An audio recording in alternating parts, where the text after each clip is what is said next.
Hello, ladies and gentlemen. This is Edward Joseph, and let's talk live. A tsunami warning was issued after a major earthquake struck the California coast. All right, let's talk. Well, today, peoples, has been such an interesting day. I am here, I am live, and I am going to talk about some things, peoples. Peoples, a tsunami warning was issued after a major earthquake struck the California coast. You guys come on in. You guys come on in. You guys come on in, for there's so much to talk about, peoples. You guys come on in. People, there has been a major earthquake that has struck California. And now we are in for a tsunami.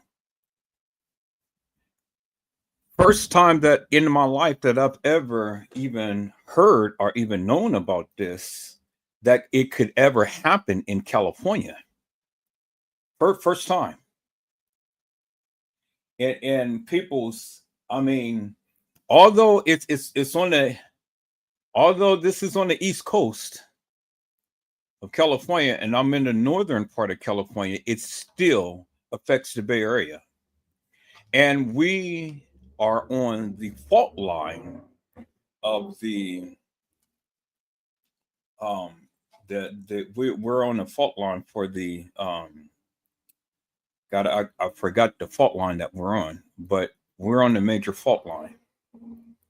And you remember the San Andreas fault. We're living on the San Andreas fault.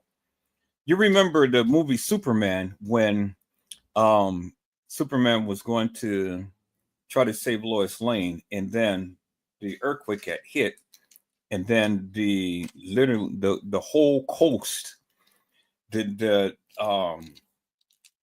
cracked with, or not pretty much the coast, but well, it's part of the coast too, but the whole earth had split apart. This is major, peoples. This is a major concern, and I am not getting in no elevators. I'm not getting into no enclosed area. I'm not getting on no bridge. I'm not getting on anything. And so when the earthquake hits, because it's going to strike, it's going to strike down here too, because it's like a domino effect. And I'm praying to God that this doesn't have major consequences to where, it will enact the San Andreas fault to collapse in. I'm going to go ahead and I'm going to move on to the news report. This has been headline news all over the airwaves and things. I'm just now getting the notification, and then one of my colleagues and stuff that works with me on the lives had just sent me to notification as well. I've been here at home, getting prepared for the live for tonight for part 2 of what we have done on last night, Kanika Jenkins inconsistencies. But I had to come on right now because I had to come and do this report. This is major, peoples. I'm not directly impacted, but we will be impacted.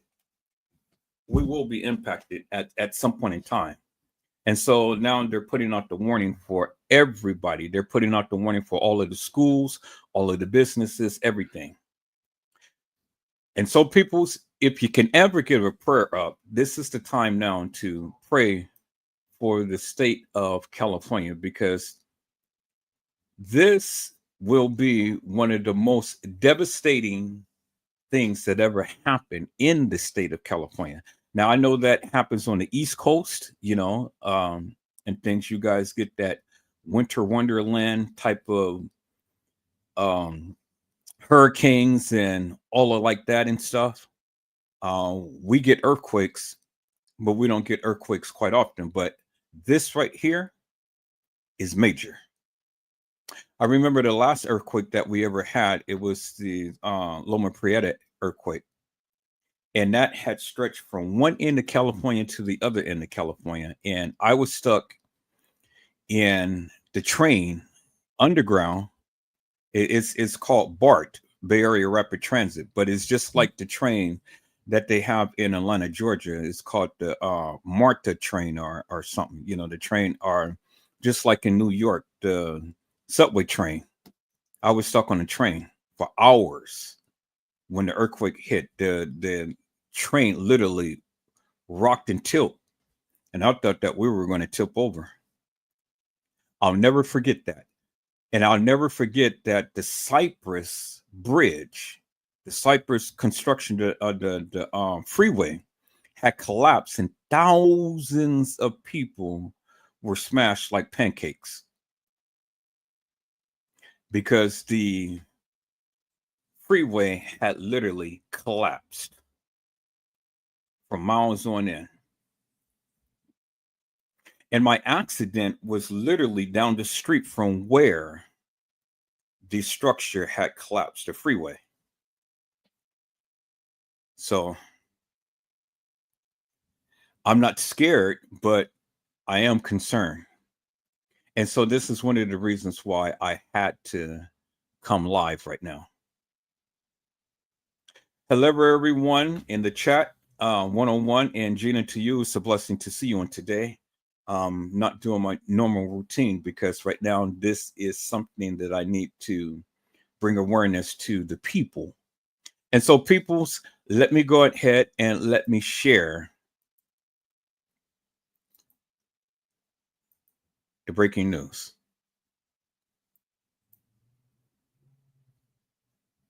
Oh my God, peoples, this is major because this, yes, it will impact me.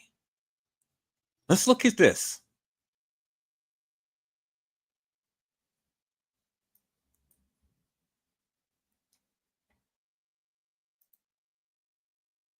To these tsunami warnings, a water level, an advisory level, and a warning level. We are at level 3 in that warning. Which is the one where we need to take immediate action. Exactly. Now, the National Weather Service has issued this. It's dangerous along those coastal areas for coastal flooding and powerful currents that are definitely possible right now.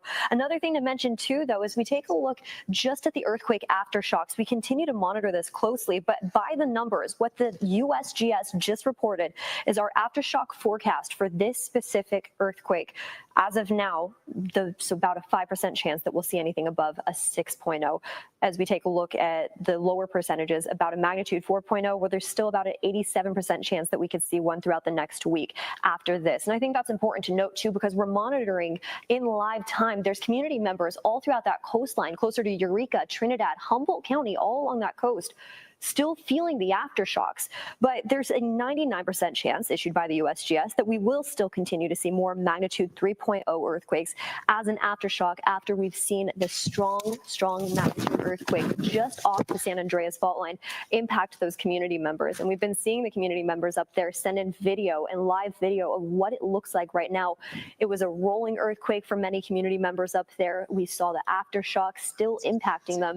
And now the big concern has to do with this tsunami warning that's still in effect right now along our coastline, impacting all the Bay Area here in San Francisco, Oakland, along those bay shorelines, all the way from Bodega Bay down into Half Moon Bay, too. Yeah, it's important to note, Jess, on that map that you see there in that square on your screen, that includes the San Francisco Bay, which includes several communities. All right, let's start with San Francisco. We spoke to a San Francisco fire personnel, fire captain, who said if you live along those areas along the coastline, I'm talking about, Ocean Beach, Outer Richmond, down by the marina, oh my God, you can see a bridge from where you are. Chances are you need to get to higher ground. Then you go across the bridge. You're talking about Sausalito, Tiburon, the people who live in the houseboats there, and then you go all the way to Berkeley. Folks in Berkeley are being told if you live along the waterfront to move to higher ground. I believe it was 7th Street that folks are being told to go beyond 7th Street, move away from the water. When in doubt, move away from the water if you're along those coastal communities.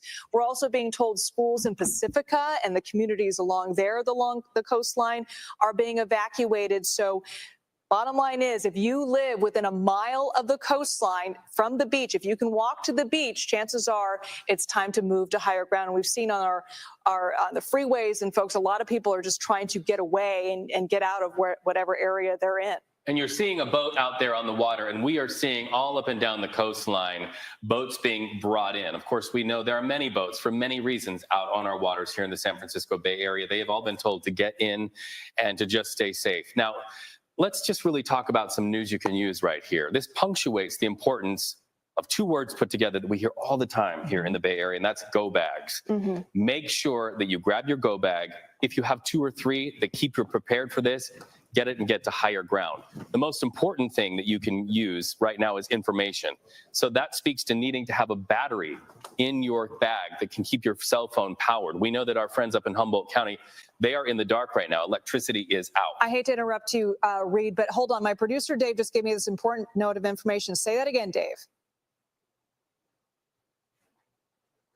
Okay, we just got word from the National Weather Service that the tsunami threat in the Bay Area is over. Now, we're working to confirm that, but according to my producer, the National Weather Service, Jess, you have some new information as well. I'll read it from the National Weather Service directly. The tsunami warning is canceled for the coastal areas of both California and Oregon. They're now stating that no tsunami danger is presently in this area, here in the Bay Area. So this will be the final warning from the U.S. National Tsunami Warning Center. That's the final message issued for all of our region, all throughout the Bay, all throughout our coastline in California. We just got this update from the National Weather Service. The tsunami warning is canceled for the coastal areas of California and Oregon. Reed? So that's not to say, though, that this is not still an important story, because we have seen communities mobilize all up and down the coastline. We've been showing you images of people on the roads evacuating, bottlenecks of traffic. So regardless of whether that has expired or not, and we're so glad that it has, thank goodness for that, there are still the impacts of that. And that is going to speak to the fact that we still need to be good neighbors. We still need to pass along information, and we still need to be patient out there on the roads, because the roads are going to be jammed for quite some time. The impacts are real. Okay, I want to get to Ryan Yamamoto. He's in our newsroom. And Ryan, you've got some new information. Yeah, we've been scouring through social media, looking for different videos of the damage, especially up in Northern California. So we're getting a first look at some of the damage. We've been showing it to you earlier, but let me give you some context of what we're looking at. The first video, this is from the Victoria Inn in Ferndale. You can see that door has collapsed, the glass is shattered. And I was about to get out of here. Items I was and about to head drinks to the and hills. the liquor, that is all Get my fallen son down. and head to the hills. This is in Ferndale. This was built in 1886. It's called the Victorian Inn. It's about 20 miles south of Eureka. We also have some more damage out of the Ferndale area. This is one ex-user posting video from her home and around town. This, of course, is inside We are a definitely grocery living in the store. last days. So you can see a lot of things were coming down from the shelves. But Now, of course, I tell you one up in thing. Northern Yes, California, it's good in to that live part of by the state, water, and was it's near the beautiful epicenter. because I mean, we have they really beautiful felt this coastlines. But 7.0 earthquake. when you have Also, things this like is this, footage of damage from a shop. and they're giving the ShopSmart. warning from This is in one Redway end in of the Humboldt coast County. This was to the actually other end taken of the by coast, the fire well, chief then up there. You can see it's time to get all up and the get out of cans here. and all the goods have come down off the shelves. So you can only imagine what that earthquake must have felt like as that shaking was happening of a 7.0 earthquake. And here's some video inside a grocery store in the city of Davis. They felt the shaking all the way there. We felt the shaking as as close as City Hall, but some of the lights there are kind of swaying back and forth. So they definitely felt the shaking of that 7.0, even though they're about 350 miles from the earthquake's epicenter. And then this is a picture of the traffic from Half Moon Bay on Highway 92. We had that chopper shot earlier, but those are the people heading out of the peninsula to get the higher ground. Of course, that tsunami warning has now been taken away and is now been canceled. But as you mentioned, Reed, this is definitely having an impact on a lot of people out there.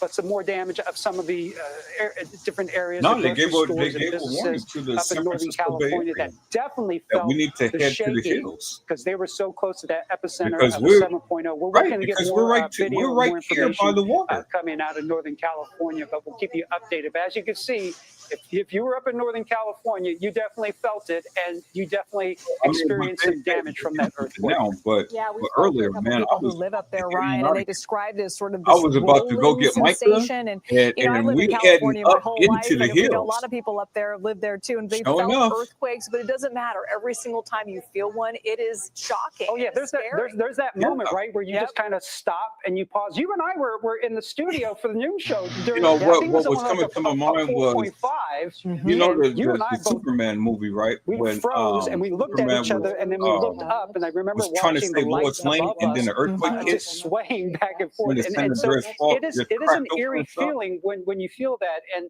you know I Yeah, was now here. that's after Welcome the back, everyone. tsunami I'm Lana hit, Zach. We continue to follow this that is the breaking greater news chance of out that of ever happening. California. And Some we're good news, living though. right A on the San tsunami Andreas warning fault. has been canceled following that 7.0 Ooh, magnitude thank you, earthquake off of Jesus. the state's northern coast. That earthquake struck 235 miles northwest of San Francisco. That was about 60 miles from Ferndale. Large waves are still being reported in the area, and officials have ordered evacuations in some areas. They're urging people, of course, to get to higher land and to avoid the coastline, even though that tsunami warning has at this point now been canceled. CBS News correspondent Carter Evans joins us from Los Angeles. Oh my Carter, God! Boy, this they canceled. even Thank for you, Jesus. California, Boy, I a was sitting here live and 7.0 stuff, and I magnitude happened to earthquake. live, and I That's a was big one. And telling when the we're talking people, just 60 you know, miles off of if you can get a California's prayer coast, through, pray right that's now. pretty close. Talk to us, Pray give us right some now, context for because understanding. we are literally conditions were right. not When I that heard about a far from 7.0 where magnitude, the earthquake got less hit. than 60 miles off the coast, I immediately thought tsunami.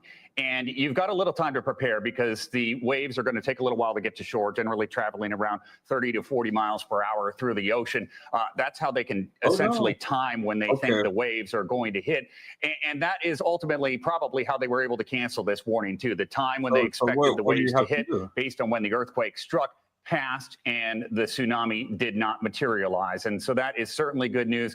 But you're right, this was a big one. Conditions were right for it, just off the coast. And think about the Bay Area, too. So many low-lying areas there. So it's not just along the coast that was concerned. It's along all those waterways on the inland as well, all those homes in Marin County that are down close to the water. Those are big, big concerns. So this was a massive effort to get people away from the water's edge, away from the ocean, as fast as possible. Yes, and Carter, it was interesting watching our colleagues over at KPIX as they were following the people who were still out on the beaches and seeing those helicopter shots, as you can see, it's right there, of people who were still out there because this happened so quickly. It was so close to land. If there was, in fact, a tsunami, we're talking about minutes, not hours. I understand that those evacuation efforts, they were undertaken. Do you know, now that the tsunami warning has been canceled, are officials telling people that they can go back in? Are we just in sort of a period of confusion at this point? What's the best option in order to stay safe? Probably going to be a lot of confusion right now. But since the since NOAA basically has canceled this tsunami warning, I think it is safe for people to go back. But, like you, I saw the video from the helicopter. There are surfers in the water, and I thought, do they even know there is a tsunami warning right now? There's no communication with them out there. They may not even have any idea.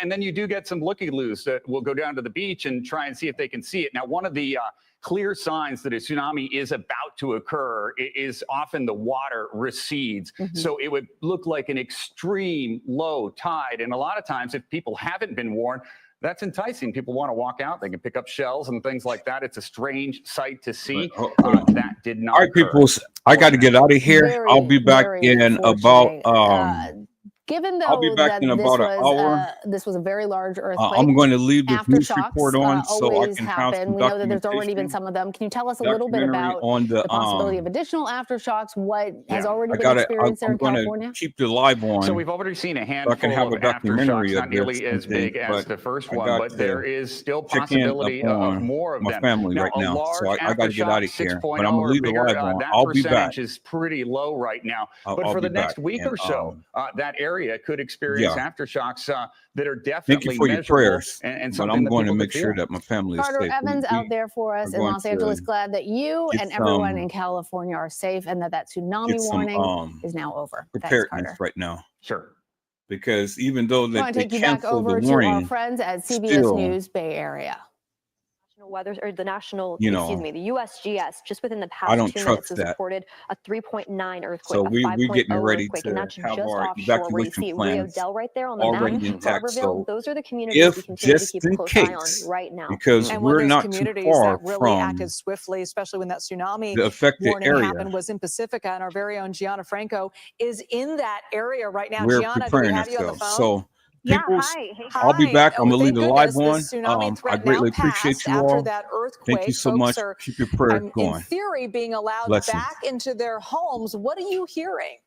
Yeah, you know, it's where we came. We first evacuated up to Roberts Road, and then we went further back in the valley to an area where it's near Cresty and Fassler. And I have like a really good view of Highway 1, and I can see part of the ocean. I'm watching flashing lights leaving Highway 1. So my guess is at some point they had some sort of something set up to sort of let people know, to get out of the area or to be safe. Right. But they clearly cleared that, and they did cancel school for the rest of the day, I think, just to play it safe. Sure. But most of the residents here, lived in the lower Lindemar area that came up to this area. I spoke to a guy named Ted who's been in Pacifica for 50 years. And, he and I both went through the 2011 tsunami warning that happened in this area that was triggered by the earthquake in Japan. So this one seemed a little bit more, a little scarier because, in the middle of the day, kids were at school and, they evacuated the schools pretty quickly, at least the ones that were in the lower lying areas. But it sounds like things have settled. I'm seeing a lot of the cars leaving now from where we are. Right. And Gianna, I made this point earlier. The tsunami warning may have been lifted. So now the focus is on aftershocks, and we're watching the people closer to where the epicenter of this was. But there's also a story that affects hundreds of thousands of people from the Oregon coastline all the way down into the California coast. And that is exactly what you have found yourself caught up in. And that's going to be traffic jams throughout the day, interruptions in transit service, the need to check on your neighbor. This will be a story that will have lasting impacts throughout the day, which probably speaks, Gianna, to why schools are just canceled where you are in Pacifica. Yeah, I mean, one of the reasons why we left the area we were at originally on Roberts Road is because it started to get so crowded with so many vehicles. People were making illegal U-turns, and I could just see the traffic backing up. And I just had that thought. It's, I've got me, my kids, my mom, our animals with us. I did not want to be stuck in any sort of backup or issue, especially if there was a need to evacuate even further back. And I'm curious. Sorry, go ahead, Gianna. I'm sorry to interrupt you. You are seeing that. You are seeing that. My stepson is on that road right now, and he's texting me, telling me it's kind of a madhouse. Yeah, everybody's kind of relieved that the tsunami threat has passed, but now they're just trying to get back home. I'm curious, Gianna, I mean, you work in the news business, so you're very connected to what's going on at all times. But I'm thinking about the folks that aren't necessarily always connected to the news that's happening right now. They're not on their Twitter. They're not necessarily looking at their phones all the time. How was the community around you notified that it was time to get to higher ground and get out of that neighborhood? Were there calls? Were there specific warnings to your neighborhood? Well, for us personally, we got the alerts on our cell phones. And then, when I walked outside with my family, I could, chatting with neighbors. They also got alerts. My elderly neighbor next door, she does, she does have a cell phone, but obviously I went and checked on her first to make sure she was being evacuated. I think for the most part, people got the cell phone alerts and we got them pretty quickly. I did not hear the sirens. We have a warning every Wednesday that goes off to kind of test the sirens. I did not hear those go off today. Maybe I tuned them out because I was so busy getting my kids out the door, but that is something I think that, typically happens when there is some sort of warning. Right. But I did not hear that. My alert was via my cell phone. And we know we have a lot of people watching all over the world. We're streaming, and we just want to update people if you're just now logging on or tuning in. A 7.0 magnitude earthquake hit, and you can see right there where the epicenter was. It bounced back and forth, ladies, between 7.0 and 7.3. That quickly turned into what was blaring alarms on all of our phones here in San Francisco, down in the financial district, saying, tsunami alert, get to higher ground. And so that has been our life and the life of hundreds of thousands of people all up and down the Oregon and California coastline, grabbing our go bags and tuning in to information streams and making sure that we can do what these people are doing, which is get away at least 100 feet above water. So if you're just now tuning in, that's sort of the arc of this story. Jess was able to just tell us a moment ago that the tsunami alert has been lifted. Jess, any idea as to why that was lifted so quickly? It really made a lot of people get out on the roads and start to evacuate. I mean, yeah, stretched all the way down into Santa Cruz. We were watching the traffic get crazy along those shorelines as people were preparing for the worst. And the National Weather Service did report that around 12:10, that's the time right now, 12:10, we were expected to see some of those strongest waves near San Francisco. But as this continues to develop, mind you, it was originally a 6.0 reported, then a 7.0, then a 7.3, then back down to a 7.0.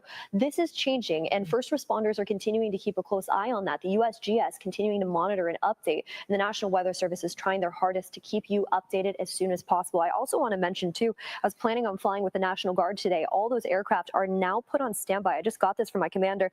All those aircraft for the National Guard here in Northern California are on standby just in case they need to do any response today up in Humboldt County. So not only is it government officials, of course, we're also continuing to keep a close eye on military officials, and just along our Northern California first responders, those are those community members that are ready to go in case there's anything else. But you see that map right there, all those aftershocks. Yeah. Over 10 have been reported so far. One of the strongest ones happened just about 10 minutes ago, a 5.0 just off the shoreline. You see that larger orange circle well offshore. That's that 7.0 that happened at 10:44 this morning. That was the large one. Now those aftershocks are slowly starting to creep closer to the San Andreas fault line, which is highlighted in that light red color along the California coast. So there are a lot of developments happening right now. And Reed, to answer your question, the National Weather Service is updating us as soon as possible as to why that has been expired. But this is an update. The tsunami threat has now passed after that 7.0 earthquake. And we're expected to see more aftershocks in the coming hours here. They're going to get less and less, but now is the time when you really could expect to feel it. Exactly. And communities like you see right there on your screen, Rio Del, Eureka, Trinidad, all throughout that region. And we could potentially even see some along our California coastline here in the Bay too. That wouldn't be shocking, especially after such a strong magnitude earthquake like we saw just about an hour and a half ago. I'm really glad to hear that the tsunami warning was lifted, because we are now 2 minutes past when we were all told within the last hour when those waterways would be swollen. Now, we just got an update from State Senator Mike McGuire on X. Here's what he has to say. The state is sending immediate assistance to Humboldt and Del Norte communities to assist with emergency operations. He goes on to say there are reports of some homes that have come off their foundations in the greater Eel River Valley region of Humboldt. Homes off of foundations, folks.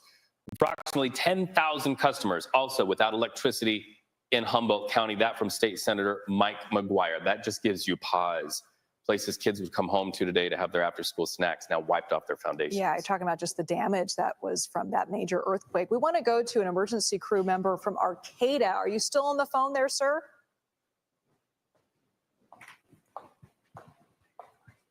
Chris Emmons, can you hear us? Chris Emmons from Arcata.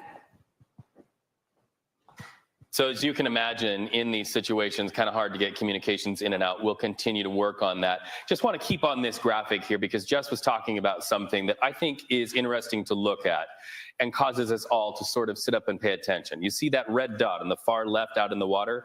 That is where the very large earthquake hit. Now you're starting to see the aftershocks start to move inland. Jess, you say that's closer to the San Andreas Fault. How do you read that?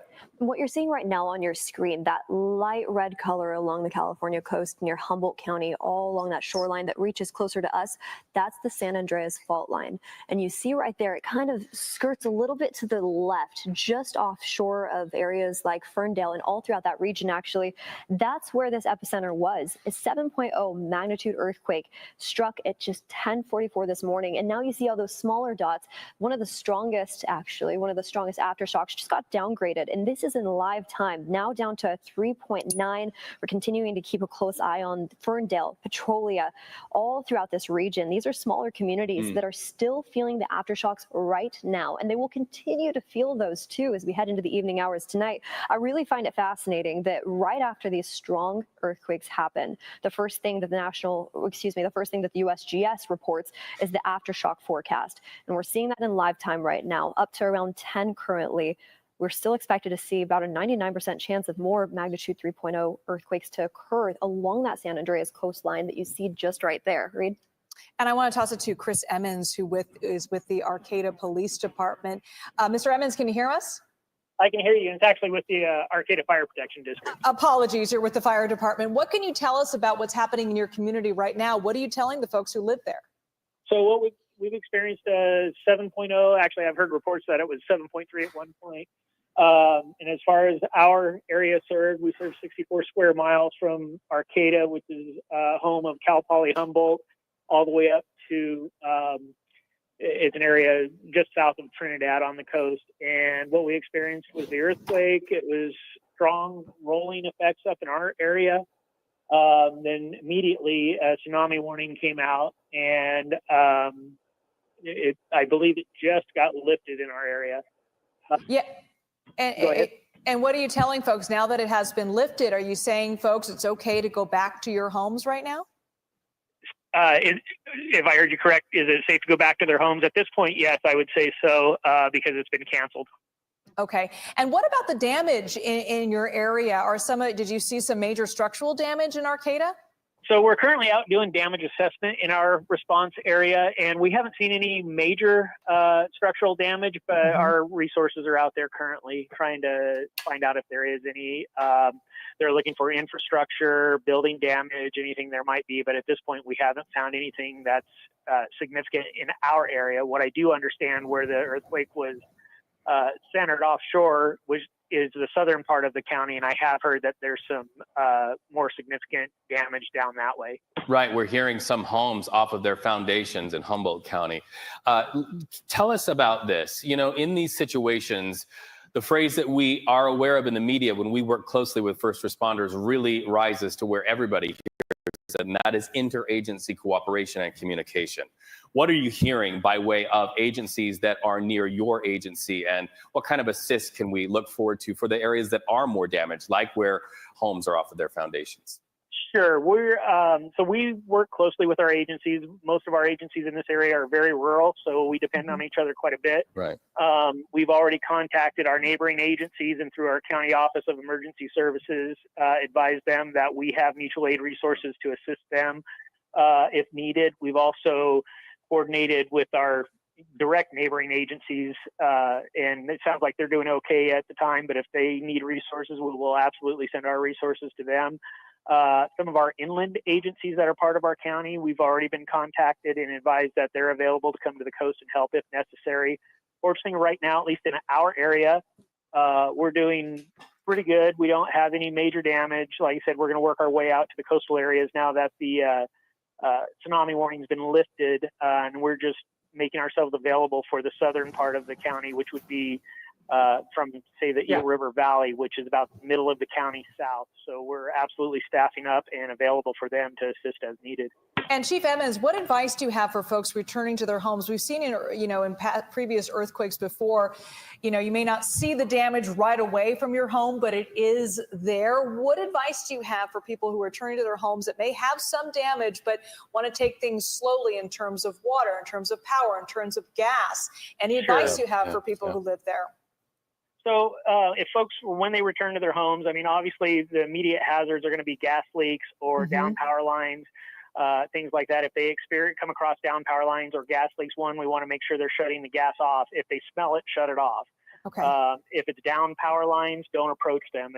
Call 911 so that we can go out and, make a determination if it's, an unsafe, if it's a hazard to anyone, or if it actually may be a cable line or a phone line. If their houses are damaged and off their foundations, obviously we would want them to stay out of that because of the structural instability and things like that. So we were just getting ready to issue additional messages. I mean, following large earthquakes like this, we often experience dozens, if not, several dozen aftershocks that are pretty significant, and things that are structures that are already unstable could be jostled and removed from foundations that much more if we get other aftershocks. And to jump in, I've been watching these red dots that our viewers are starting to see, and I'm now seeing a red dot inland up above Reading. Aftershock. That's closer to Trinity Lake right now, and we are keeping a close eye on that. You also see just south of Ukiah, too, that this map is currently showing some of those smaller aftershocks impacting northern communities of the Bay Area as well. But the epicenter, where it's just at offshore, of Humboldt County, off Rio Dell, off those smaller communities, those are the areas that are going to be seeing some of the largest aftershocks. But it is forecasted by the USGS throughout the next week, we could still see those aftershocks. Yeah, that's not unusual to see, even though the major earthquake was off the shore there, to see some aftershocks more inland. I want to send it over to Ryan Yamamoto. Ryan, you've got to look at some of that, what it looked like when that first initial jolt happened, right? Yeah, you were talking about all the damage that's happening up in Northern California. We do have some video of what that actually looked like.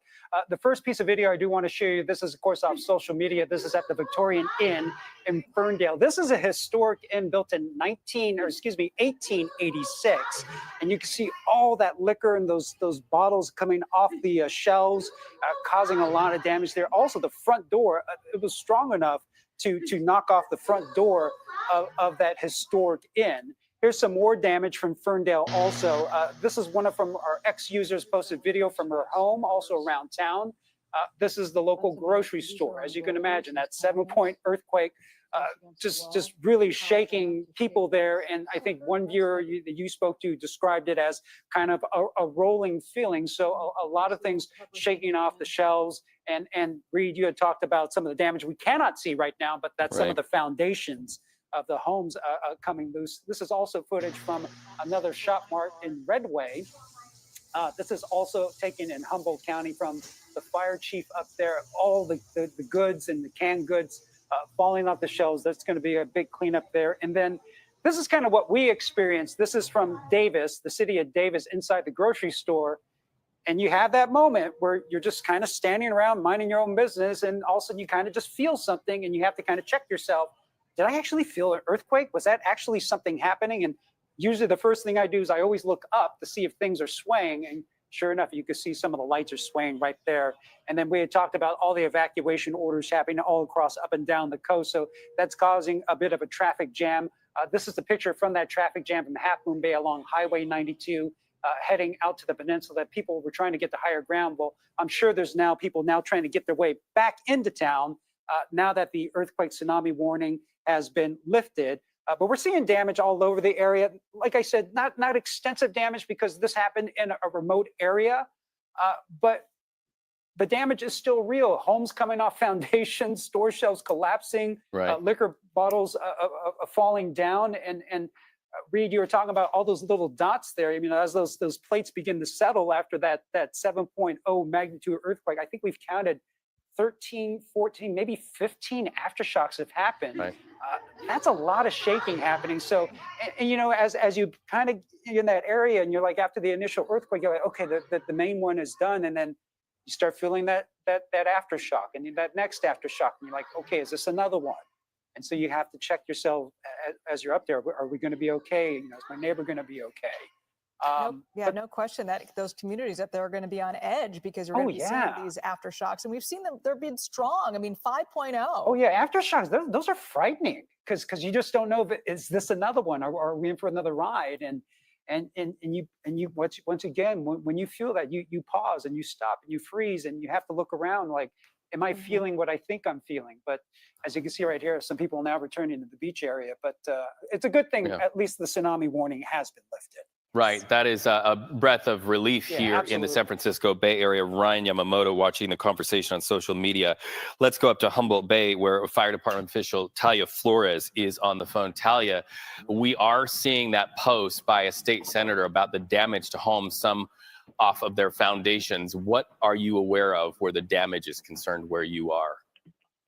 Hi. So currently what we're experiencing is we are assessing damages at this point. We haven't had any confirmed properties off of their foundation just yet. Our crews are out and available looking for those kinds of things. But at this moment, we have not fully assessed damages just yet. Nothing that we know of. What about down power lines, gas being shut off, any power outages that you know of? We did have initial power outages when the earthquake first occurred. It seems that most of the places that were experiencing those power outages and internet outages, those have come back on. We did have an initial evacuation of our waterfront area, which we call Old Town. And as of this time, most of the businesses in that area are still closed. Even though power has been restored and the tsunami warning has been lifted, those businesses do remain closed. Right, because we do expect more aftershocks yet to come.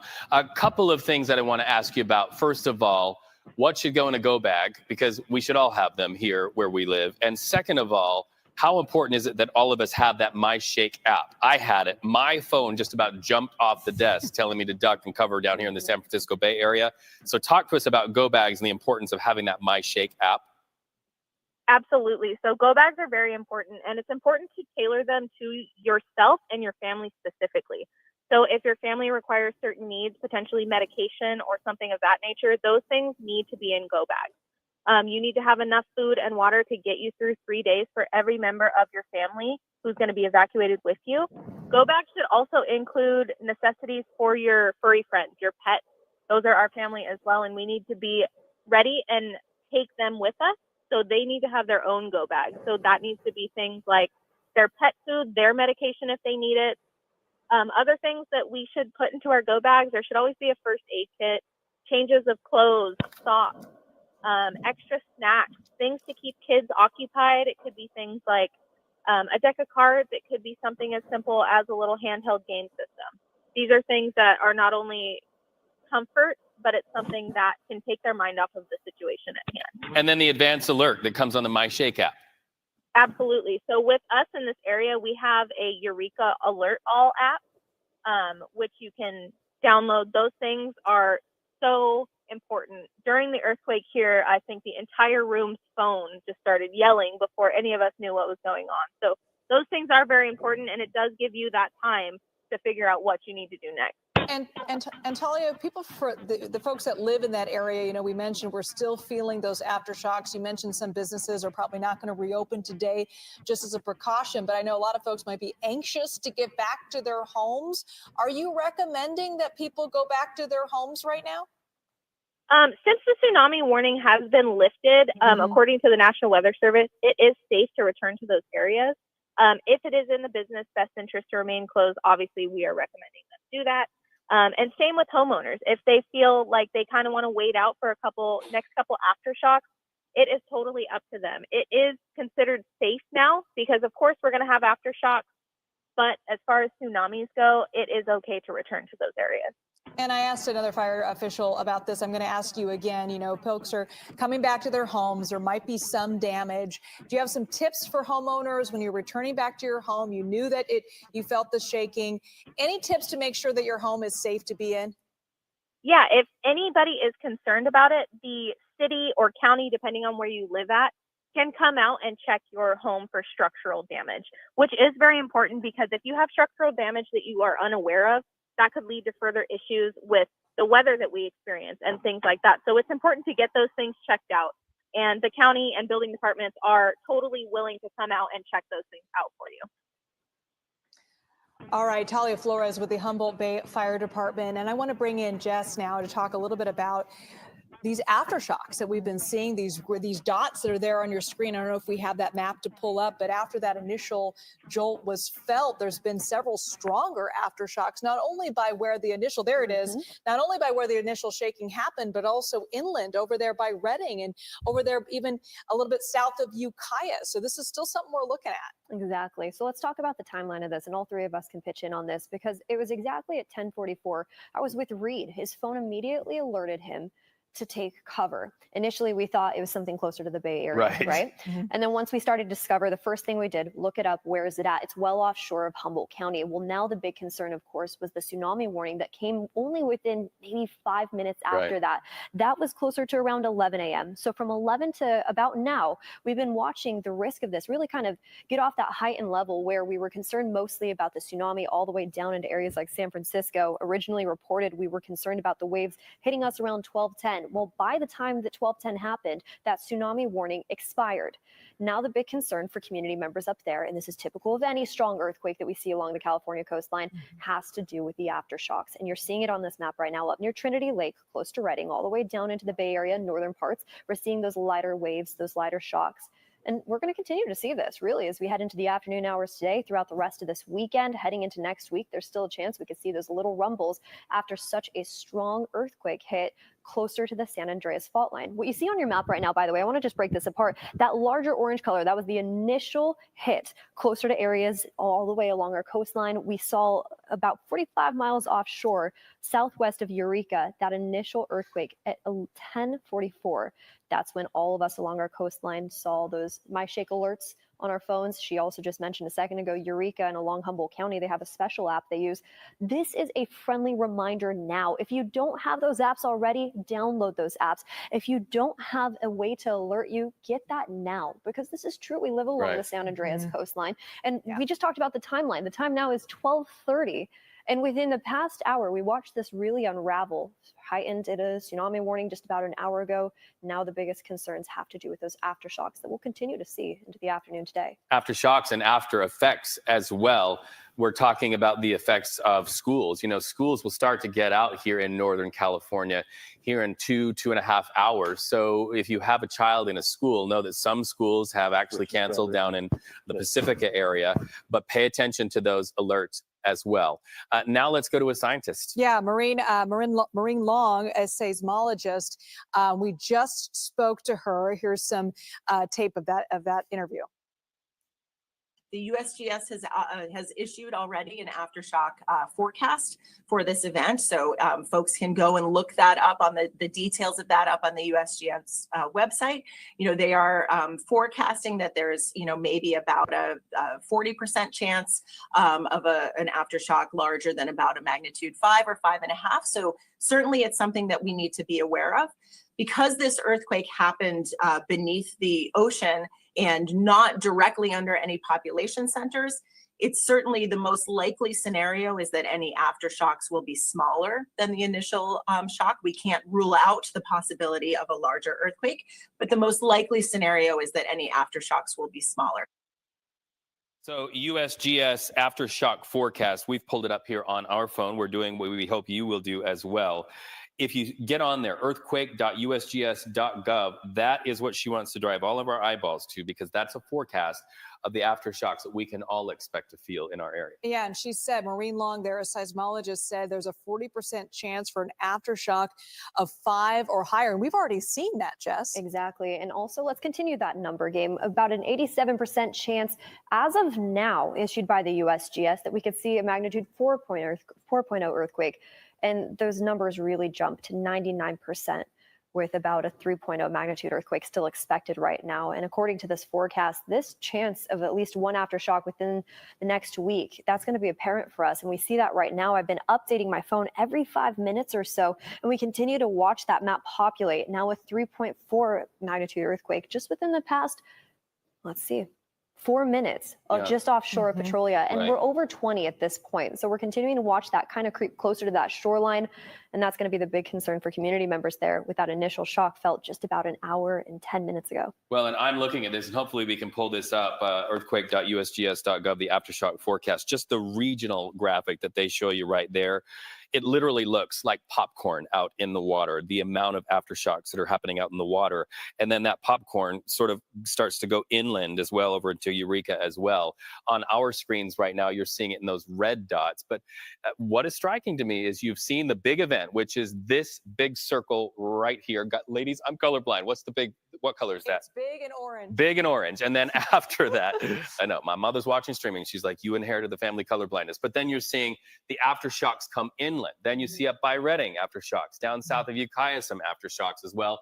So that's a good tip from her, because that aftershock forecast is something you want to be watching in the days and the hours ahead. And of course, this all stems from a 7.0 earthquake that happened just a couple of hours ago, as you see there off the coast of Eureka. Again, that big orange dot, or big orange dot there. That was the initial shake, and that prompted the tsunami warning, which is that's the highest warning you can have of a potential tsunami. Now, thankfully, the USGS and the National Weather Service lifted that tsunami threat. So that has now passed. But what we're talking about here is that there's still a threat of some major aftershocks. In fact, we just spoke to a seismologist who said a 40% chance for an aftershock of 5 or higher. We've already seen that.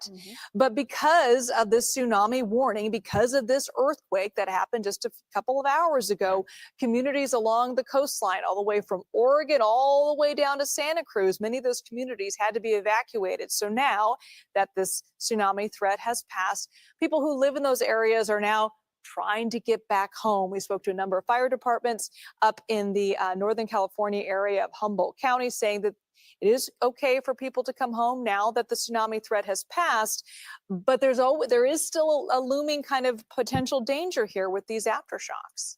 Do the aftershocks, Jess, a question for you, do the aftershocks inform whether to keep that tsunami warning in place? Are they looking at that as a metric as to whether to keep that tsunami warning in place? I think initially the National Weather Service, of course, when they put that timeline out, the biggest concern was the immediate threat of if this were to continue, if we were to continue to see these strong aftershocks, those along that coastline need to evacuate immediately, get to higher ground immediately.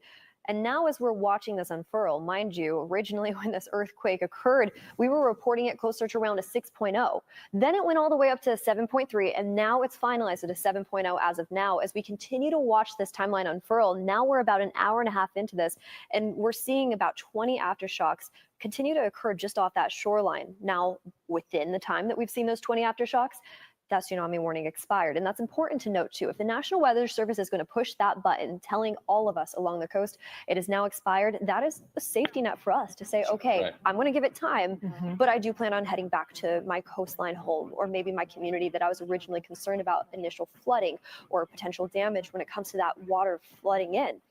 Now, as we head into the next couple hours, the biggest concern in my eyes right now, and you see that update, now you're starting to see those inland aftershocks. More dots. Let me see if I can update this real fast. The USGS has been updating us widespread throughout that region, and now a 3.1 magnitude earthquake just happened a little bit inland, and you see that on the map along those hills. These are the smaller communities that we're concerned about right now when it comes to the aftershock, and we're not done seeing them just yet. We just talked about the seismologist coming in and saying that there's still a very high chance that we could see a 3.0, a 4.0, and about a 34% chance that a 5.0 can still occur right now in live time. So we're assessing the damage. There's first responders up there continuing to monitor closely what those community members need, what the damage really is. But now it looks like the heightened risk is really starting to decrease, at least when it comes to the Bay Area, right? Now we're not concerned about a tsunami warning. Now our biggest concerns are our eyes just north of us, all the way up into Humboldt County. Okay, Michelle Bushnell, who is a supervisor up in Humboldt County, Miss Bushnell, who's from Humboldt County, supervisor there. She's on the phone. Michelle, can you hear us okay? I can hear you guys. Thank you so much for being with us. What can you tell us about your community right now, and how are folks responding? Are folks being able to come back home? So right now we're still assessing damage. Thank God the tsunami warning has been downgraded. We have a lot of broken windows, water mains, broken chimneys. So we're still assessing damage. We have some houses that are off their foundation. We are not reporting any injuries at this time, but it definitely is still early. Still checking in with everybody. We would imagine that the public utilities companies are very much a part of the response. When I hear houses off of foundations, I think of severed gas lines. What's the risk, especially where gas lines are concerned, or maybe even down power lines? Because we also understand thousands of people are without electricity where you are. But talk to me about the danger of blasts from gas lines that have been ruptured, especially where those homes are off their foundations. Sure. So I was speaking with the fire chiefs in my community. I have about 5 communities within my district, and we are getting a lot of calls of gas smells and gas lines broken. The risk is too, when the power comes back on, it can spark, and that's very dangerous if there's a gas leak. We also have, I've been talking with Caltrans, and we have several bridges that they're assessing and getting engineers out to those bridges. Michelle, you cut out there just for a second there, but we're looking at video, just some of the damage in your community at grocery stores and bars and restaurants there. You were in there, you're really close to the epicenter of this thing. What was it like for you when you felt that earthquake? It was quite a shaker, and I instantly knew that we were going to have damages within our stores and busted windows. We have a lot of damage to the commercial community. A lot of things upside down, busted windows, busted door frames, things off the shelves. It's a pretty big mess. In that environment, Michelle, of course, our thoughts are for people, not only things and buildings, but people. Talk to me what you're hearing as a county supervisor up there in Humboldt County regarding any potential injuries, any of the nearby medical facilities, any of the nearby nursing homes that might be up there. What are you hearing about the impact to people? Any injuries? No injuries are reported. I have spoken with Providence. They are up and running and no structural damage to their facility. I have heard of no evacuations from any of the medical facilities or rest homes. People are scared, and now they're waiting for that, that aftershock to come. But so far, no injuries have been reported. And are you seeing a lot of traffic in the area where you are? Are folks trying to get back to their homes? So the traffic lights in Eureka, Fortuna area have been knocked out. And so it's kind of a mess with traffic right now because the traffic lights aren't working. And yes, people are leaving their jobs and going to check their homes, check their families. It was a rather large earthquake and quite a shaker. These situations are where we need community and we need cooperation within communities. Give us one or two things, some tips for the people who are watching this right now of how we can be most helpful in an environment like this, whether it's out on the streets, whether it's neighbor to neighbor, whether it's the roadways. How can we be most helpful? So for the community itself and at large, you need to check your water lines, check your gas lines, check on your neighbors, and just to try to stay calm. And I know that it's going to be a little nerve-wracking for people in the next 12 hours as they wait for those aftershocks to come. But really check on your neighbors. Make sure if you smell gas, go turn your gas meter off. If you hear water, go turn your water meter off. You can always call the fire department to come check to help you. And any elderly people, please check on them. They really just need to, they live alone. They need to know that everything's okay. Yeah, Michelle, we're looking at that map of the aftershocks right now, and you're near Eureka. Are you feeling something, the ground shake every couple of minutes? Are you feeling these aftershocks? So I got a report just a little bit off the coast that they were feeling the aftershocks. Inland further, they're not feeling them. I know that they're happening, but they so far are pretty minimal. All right, we want to bid you farewell and best wishes there. Please know we're all pulling for all of you as you get into the training there that is going to prove that in Northern California, we know how to do what's best for our people. Right now, speaking to information and how it's powered, the USGS is having a briefing on Zoom. Let's go ahead and listen into that. And one in the chat. So I just want to ask you to ask a question, and then we'll come back to you for more questions if you have one. But next up is Hannah Hagman. Name and affiliation. Hi, I'm Hannah. I'm with the San Francisco Chronicle. I have a clarifying question. At the last press conference, which was super helpful, I asked a question about the earthquake that occurred near Cobb, California, which was initially estimated in the 5 to 6 range. And then Christine Gould mentioned that it was a much smaller event, and then it, quote, reassessed to a 2.5 magnitude. My colleague brought up that on the USGS site, I think that's still a higher number. So I just wanted to follow up. Is that accurate that it was reassessed at a 2.5 magnitude? It was. I perhaps to refresh the page, but the number was adjusted to magnitude 2.5. Okay. Yes. Great. Okay. Could I ask one more question, Paul, or do you want to come back to me? A quick question. Okay. Just Stephen, I was really interested in the science aspect you're talking about on how this earthquake occurred. Can you just also clarify?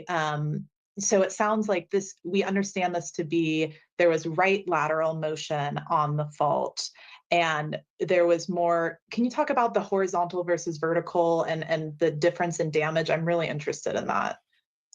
Sure, and I'll just say this is all a little bit preliminary. We do continue to do analyses on the data to make sure we know exactly how these faults move. But based on the history of how earthquakes in this area occur and our current understanding of the data, this is a fault that trends east to west offshore Northern California, just south of Eureka area. Petrolia is the nearest populated place, which is a little town just south of Eureka in the mountains.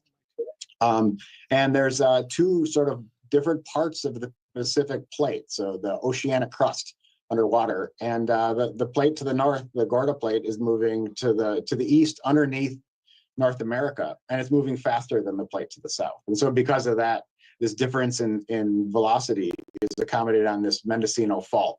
And in this case, it appears that the fault, the earthquake, was what we call right lateral. So the plate to the north moves farther to the right.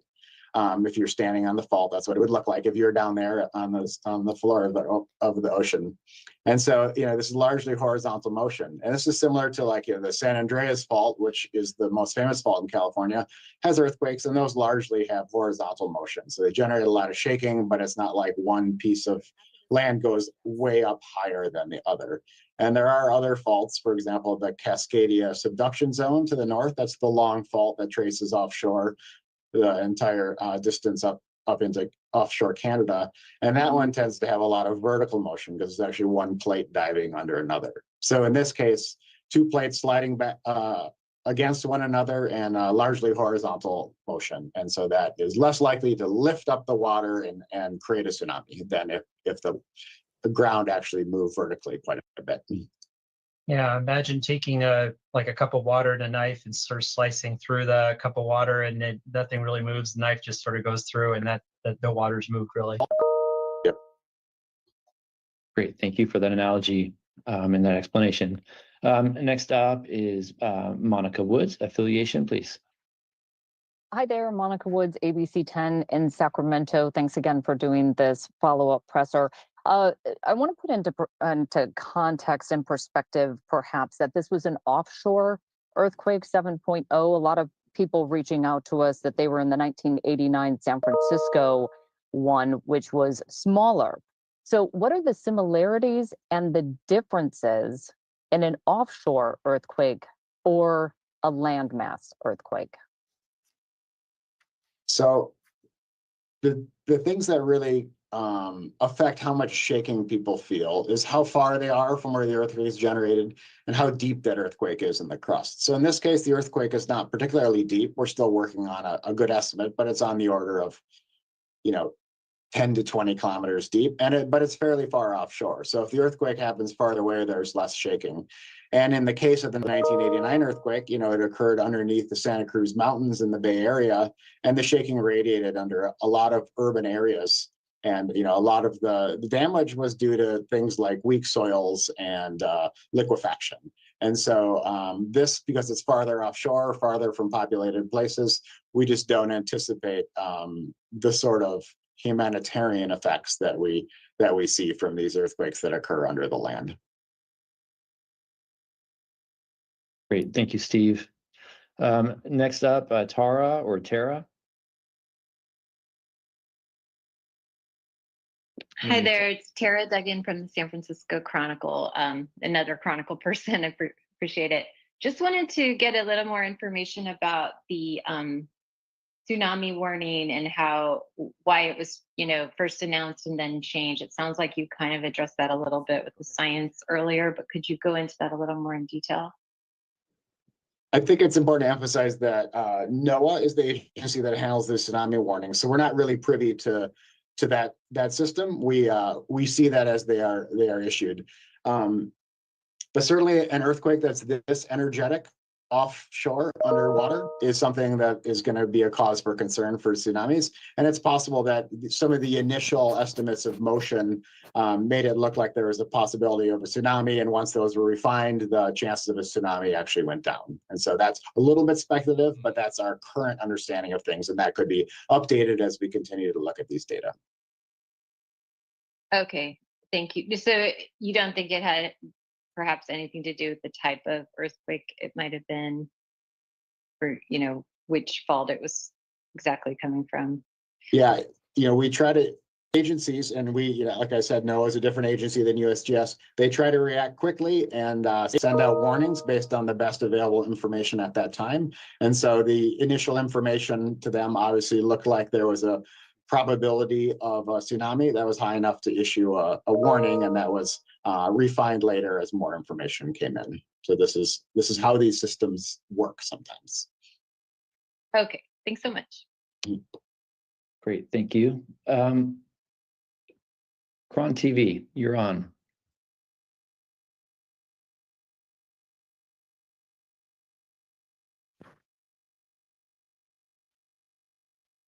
Okay, we're not hearing you. I saw your mic came undone, but I'm not hearing you yet. Okay, you might want to check the mic settings in. I'm going to go ahead and move to Ravenna right now, Cron, but check your mic settings in the settings box there. Ravenna, and affiliation, please. Yeah, hi, Ravenna Koenig, NPR. I joined about 2 minutes late, so apologies if you answered this, but you had said that, in places there was intensity 8, there could be slight damage to well-designed structures, common structures receiving considerable damage. How widespread would you expect those impacts to be, and where would you expect to see them? Well, Steve, you want to take that question? Or is that, Go ahead, Bob. Okay. So yeah, so one thing that we know is think of an earthquake is like dropping a rock into a lake and you have the waves sort of moving away. And typically we see the highest levels of shaking closest to the epicenter of that earthquake. Of course, the epicenter of this event was off the coast, like 40 miles off the coast of California. So we see by observation on the event page as well, the heaviest levels of shaking, the intensity 8, where you're getting damage to structures closest to basically the coastline. So you're talking Eureka, Arcata, sort of those cities that are sitting, Humboldt Bay region, where people are right along the coast. And of course, the intensities decrease the farther you get away from that event. And there are some exceptions to that. And Steve was mentioning this earlier, in the 1989 Loma Prieta earthquake, even though it occurred in the Santa Cruz Mountains, we still saw some really intense shaking in places like West Oakland, especially the freeway, the cypress structure that collapsed, and also in the Marina District. There are sort of site conditions, loose soils, that actually make seismic waves slow down and get bigger when they hit those softer soils.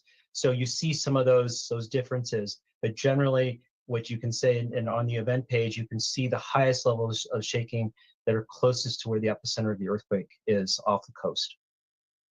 The one nuance I would add to that is in this area, Eureka is the main population center. That's going to be that, and some towns around that. And some of those towns sit on, like, the Eel River has a fairly large delta. There's some marshy sediments. There are some loose sediments. So the effects of what actually a structure is sitting on top of in terms of the soil conditions can be very important. So when we see an event like this, the first thing we think about are those people in low-lying areas, maybe on river or coastal sediments, that sort of thing, and places that are up on hard bedrock are going to be less affected. But again, it's pretty early for us to really have a good comment on the damage that occurred up there. Thanks, Steve. That's great. Yeah, thanks, you guys. Okay, Cron, looks like you guys fixed your mic. You want to try again?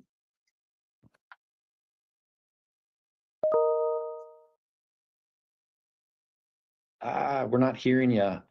Sometimes if you're wearing a headset, take it on, or maybe put the headset on if you're using that. Okay, we're still just not hearing you yet. I'm going to go ahead and Ravenna, I'm going to assume that your hand is a legacy. So let's go ahead and move to Amy Isaacs, but Ravenna, take your hand down if, or leave it up if you are indeed still up. Okay, Amy.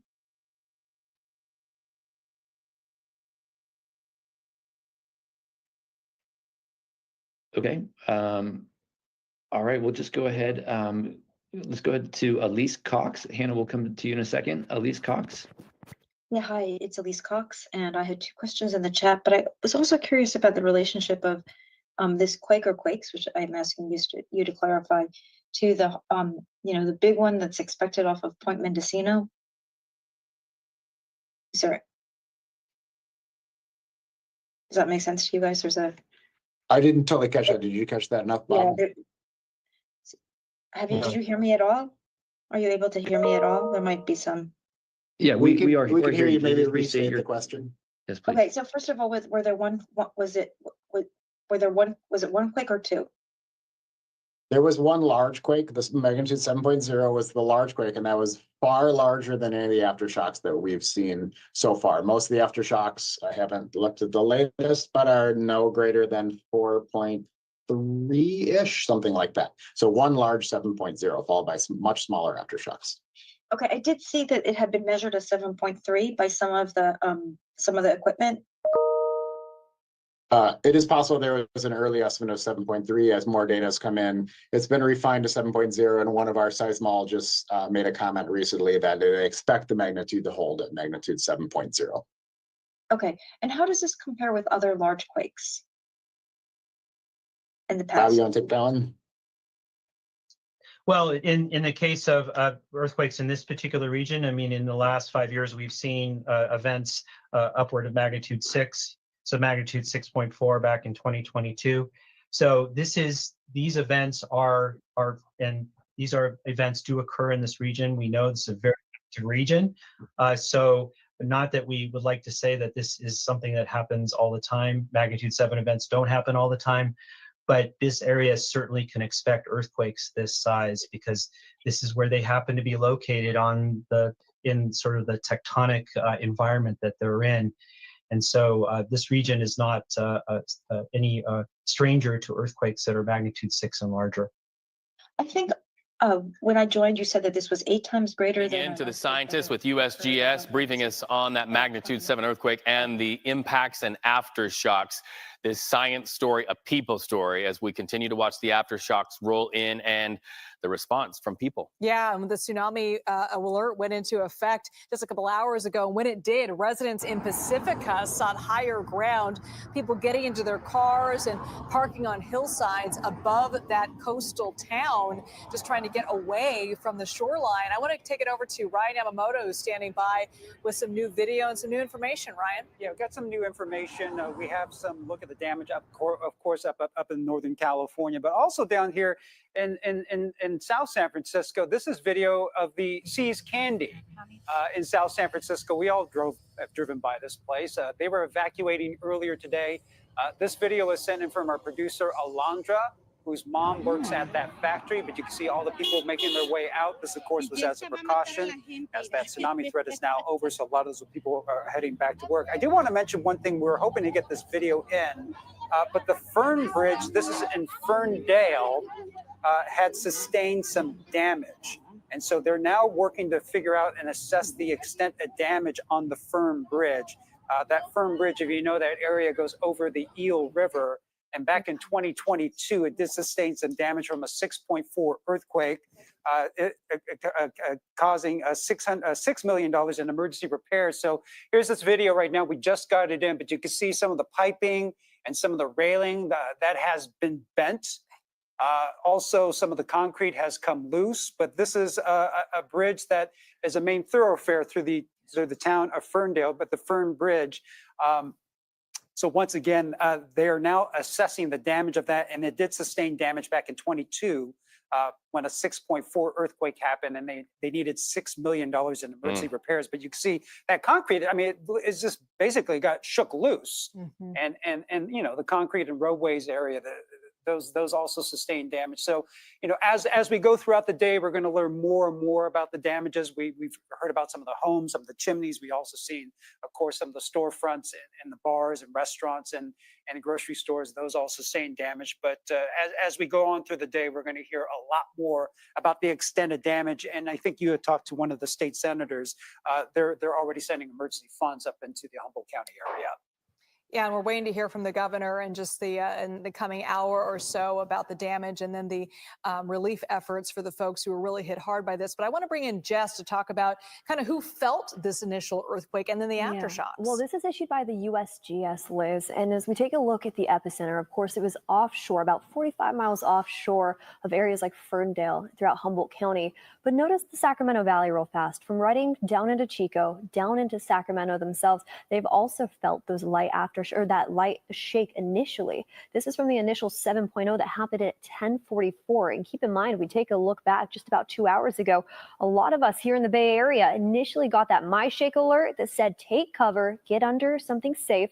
And we continue to keep a close eye on where this earthquake was even at. We initially thought it was closer to us here in the Bay Area, and we continue to find out that 7.0, originally reported as a 6.0, was well offshore of Humboldt County. But you see that Did You Feel It map all the way down into areas like Santa Rosa and Davis. We're getting reports right now that they felt it as well, stretched all the way up into Ukiah, but the initial epicenter just offshore. That's where most of that damage is, just along those coastlines south of Eureka, north of areas like Ferndale. From our team to you at home, no matter where you are listening to us, you've been watching continuing coverage of that 7.0 earthquake that hit and the impacts and the aftershocks. We will continue monitoring this. You can watch continuing coverage on kpix.com and also on CBS News 24/7. Our teams are spanned out throughout the state of California, even up into the state of Oregon, where we're going to continue to bring you this story. It is that moment when a science story intersects with people's story. And also we're going to be hearing an update from Governor Gavin Newsom very soon Yeah, as well. hopefully that's going to happen within the hour or so. But again, that tsunami warning has been lifted from Oregon all the way down to the San Francisco Bay Area, down even to Santa Cruz. So we're going to keep you updated online, kpix.com. Stay with us.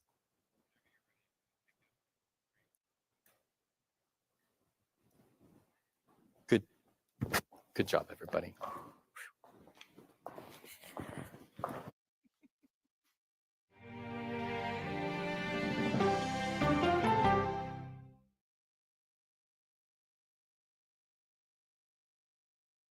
Come on, Julia. Oh, no. I will if you will. You go, gal. That's right.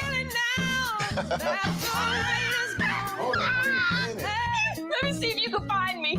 I want to make sure that my voice is heard, but also that I lift up other voices. You can't write a better script. Yeah, boy.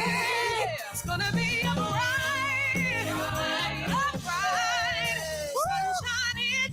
We'll see you 7 o'clock sharp.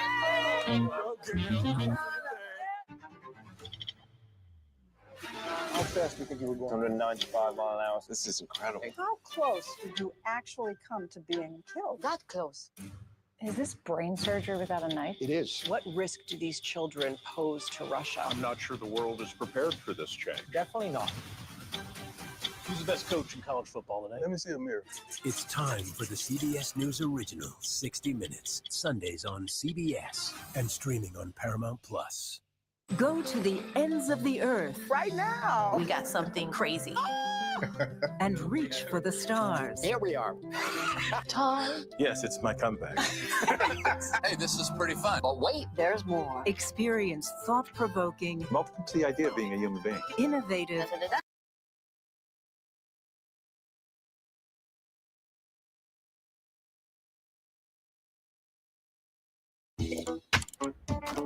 Help reduce plastic landfill waste with San Francisco Bay Coffee's commercially compostable 1-cup coffee pods. That's one small sip for a better tomorrow. San Francisco Bay Coffee. Are in, quote, critical but stable condition after being shot at a school in Northern California yesterday. The incident reportedly happened around 1 p.m. local time at a small religious school in the town of Oroville. Police say the suspected shooter was found with a self-inflicted fatal gunshot wound. They say the gunman may have targeted the school because of its religious affiliation, but it isn't believed to have a prior connection to the victims or the school. The FBI is helping in the investigation. Well, we're going to take a short break. Stay with us. You're watching CBS News 24/7.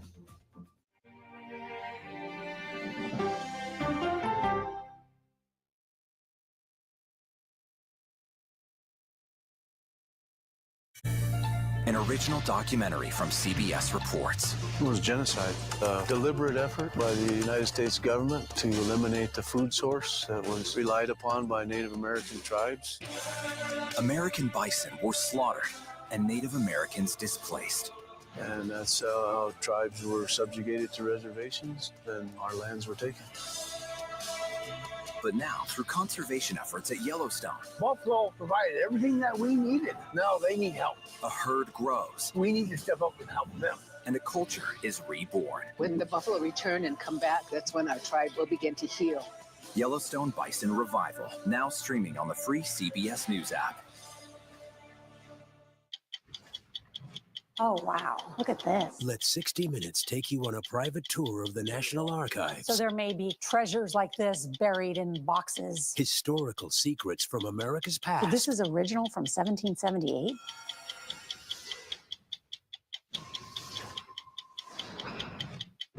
This case. It's like a screenplay, something straight out of Hollywood.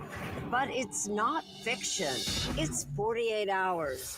Human remains found this week. 4 families shattered. There's no physical evidence.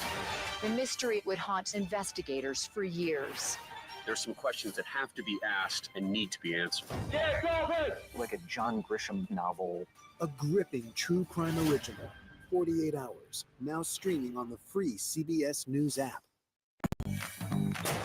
When you wake up in the morning, we want to be your go-to team.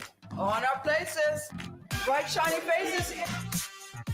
Nate has one of the quickest minds I've ever seen. Put me in the game, coach. Tony has a way of making people feel comfortable. The best interviews feel like it's just a conversation with a neighbor. Hey. Gail has this unbelievable knack to ask a question that is the question that you're asking at home. I've been told I could talk to a tree, and that's pretty much true.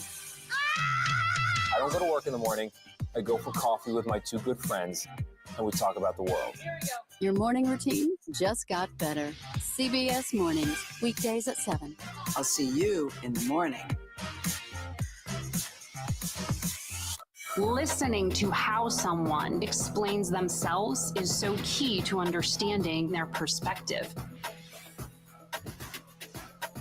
The grief of losing a child is immense. You can't breathe. After decades of the war on drugs, things have only gotten worse. Every shipment of fentanyl is a ticking time bomb. 50 times more powerful than heroin. CBS Reports goes deep into Mexico. What is your role in the Sinaloa cartel? To find out why the cartels keep getting stronger and wealthier. This is a war, but we're not fighting it. Our citizens are dying.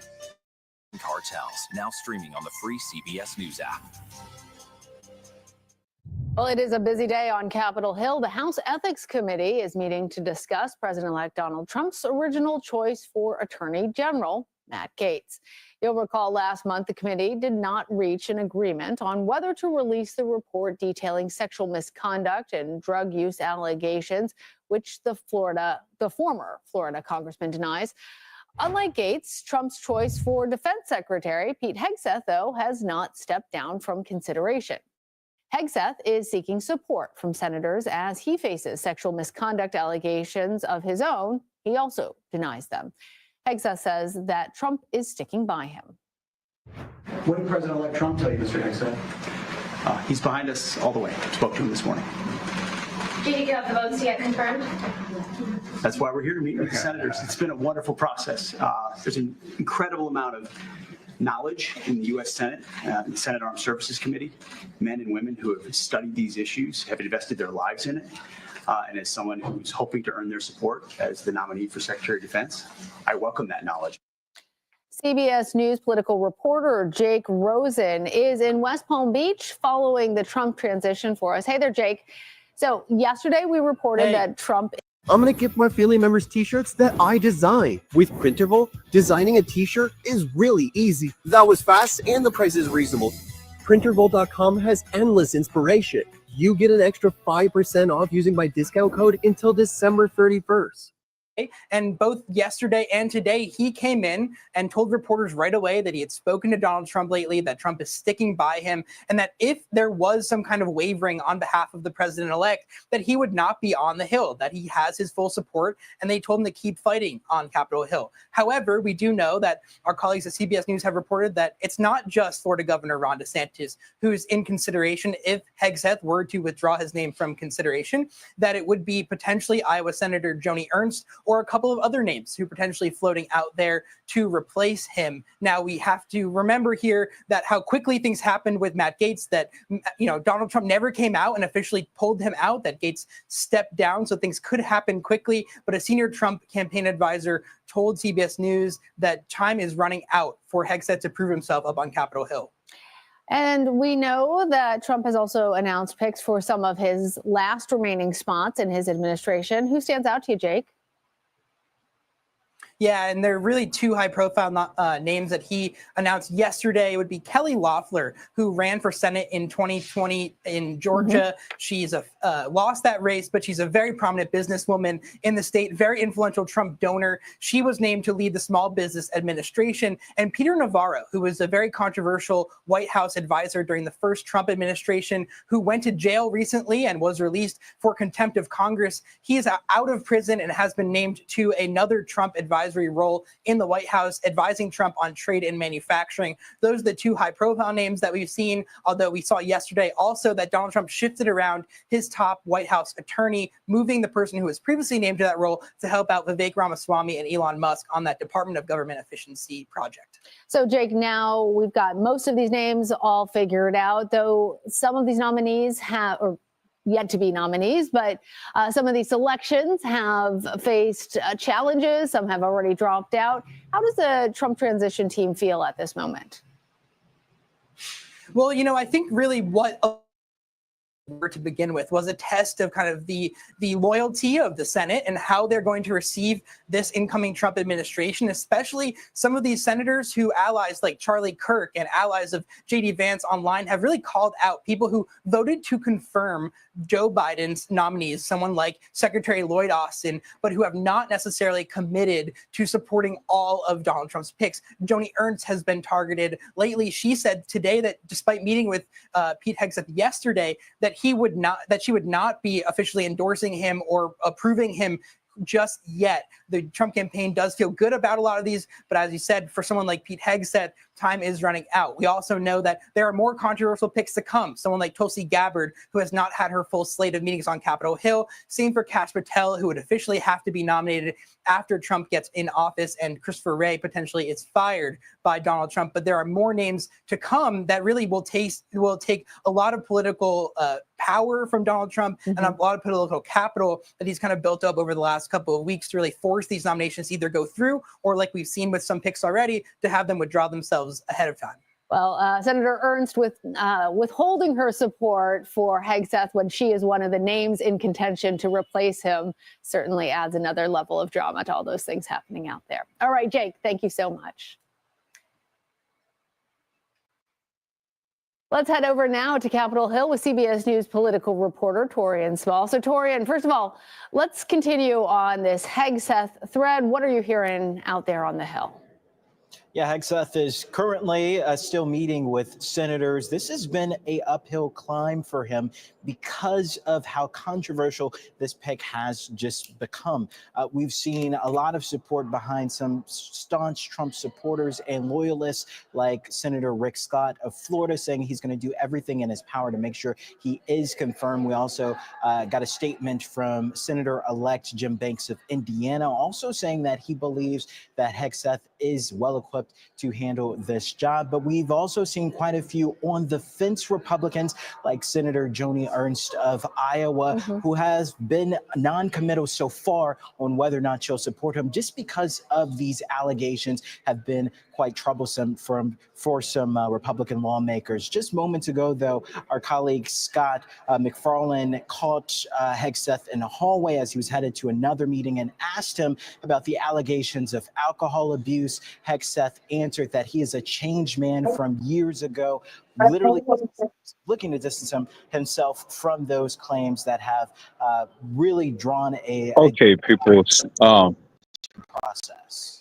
All right, Torian, let's. I'm going to keep this live on. Bit about that contentious. I'm going to continue to keep monitoring this. Service and lawmakers over that Butler, Pennsylvania assassination attempt against President-elect. I'm going to keep this live on, and I'm going to continue to keep monitoring this. So much vitriol and stuff, and we're going to continue to keep monitoring the news because That was a Yeah, Lana, this was 7.3 expected to be earthquake, heated, especially after the and interim report there this could panel be put out in residual October that was a pretty effects. public dressing So I down know of the there's United States tremors and Secret stuff Service going on out agency, in the area really where the outlining several original critical earthquake happened. security failures and putting the blame the But top from my leadership experience of and living the in California agency. for That's all of where we these years saw and the stuff, former director of Secret Service step down, and we can which is still why feel we have some the scene effects today of with the the earthquake acting director. over in our But that area. moment, though, was So really an instance I'm between just the here. acting I'm director and getting this congressman who our thought that the evacuation plans 9/11 set for me memorial and my kids and ceremony that stuff. he So attended just in case recently was more of a anything just photo happens op to and change another between instance now of a and, security failure. you Take a know, listen to a bit of that tomorrow exchange. or probably the next day, I then, actually responded to we've Ground already Zero. prepared I was there and going stuff through the ashes of the for World our Trade Center. evacuation. I was there at Fresh So I Kids. greatly appreciate each and every one of you who prayed, who have sent up good thoughts and things of that nature. Thank you so much. You guys are absolutely wonderful. For political purposes, not. I'll assess the situation Yeah, Lana, like you within a couple mentioned, of we've hours both and stuff seen to and kind I've of been in see if these it hearings may be before. safe It's to go never home. quite that heated, And if especially it a be witness necessary, and a member then I will. Congress. And But again, then I'll be back live real tonight with takeaway part here 2 is that of bipartisan, Tanika really, inconsistencies. criticism of the But agency until after the July then, 13th people, assassination attempt. The I'm just department, though, here the and agency, has said that it's looking for accountability. It's implemented gathering up some my new kids and protocols in things, place and in light of that we're attack, just making our game but plan as also to looking forward to what we're going answering to for do what it's done so far in and terms of things. Right improvements now, going we're forward. safe. Yeah, and Everybody's that safe. was Everybody's just a snippet of all in good that spirits and hearing. things. Let's talk But about two other like I big names say, that are there on the Hill from my today. experience Elon living Musk in and Vivek California, Ramaswamy, they're heading the things new can Department change, of Government Efficiency. and it's always They don't be need to be good to confirmed. be So prepared what than exactly not is to their be. purpose in hanging out on So I the Hill? greatly appreciate all of you Lana, guys' this is an opportunity for time, them to express your and really attention, your signal the assistance, agenda moving everything, forward for this everything that you guys agency. have done. I I should greatly mention that appreciate that. there is a similar agency So already. It's the Department of Government and I'll check Accountability, back in with you but they're guys looking in just a to little bit draw a to parallel really here between what give you they're some hoping to updates do, as which is to, cut the fat, in their words, of government spending and some of these what I'm department going to do. agencies. The House Speaker, Mike Blessings to you all. Johnson, held a press conference after meeting and ahead of another meeting with the two gentlemen today. He said that a top priority will be addressing what Senator Joni Ernst, who also serves on the Department of Government Efficiency Caucus, outlined, which is telework. She wants to have government workers return physically to their offices. Another part of that is decentralizing the federal government. That would include cutting, in her opinion, about 30% of the government workforce in DC and relocating them elsewhere. Other items that Elon Musk and Vivek Ramaswamy are floating are still being discussed at this point, but a huge shakeup that they're looking to bring to Capitol Hill, Lana. Hey, Tori, before I let you go, let's talk about that House Ethics Committee meeting. Is there any chance that that report on Matt Gaetz actually is released? What might be the time frame for actually coming to an agreement on that? It's unlikely that'll happen. They met previously, right around the time Gaetz was being considered for his position that the incoming president elected or nominated him for, but ultimately decided against releasing it because they deadlocked. They could not come to a conclusive decision. And that's also because this is a panel that's made up equally of Democrats and Republicans. While Democrats would like to see that release, we've even seen some Democrats float the idea of taking this to a floor vote. Republicans are pretty dug in on the precedent there, that is, once a lawmaker leaves, this is no longer under the ethics committee's jurisdiction. There is, though, no rule prohibiting this panel from releasing the findings from this investigation. But so far, Republicans, including House Speaker Johnson, has decided that it would be best if the information gathered that in secrecy remain a secret moving forward now that he has gone from Congress. All right, Torian Small, thank you. Coming up throughout the afternoon here on CBS News 24/7, we are covering a tense hearing on the Secret Service and the assassination attempt on Donald Trump. We're also going to have more on that tense exchange, as well as the fallout. We are also monitoring the impacts from that strong earthquake in Northern California. We'll have updates for you as soon as we get them. Stay with us. You're watching CBS News 24/7.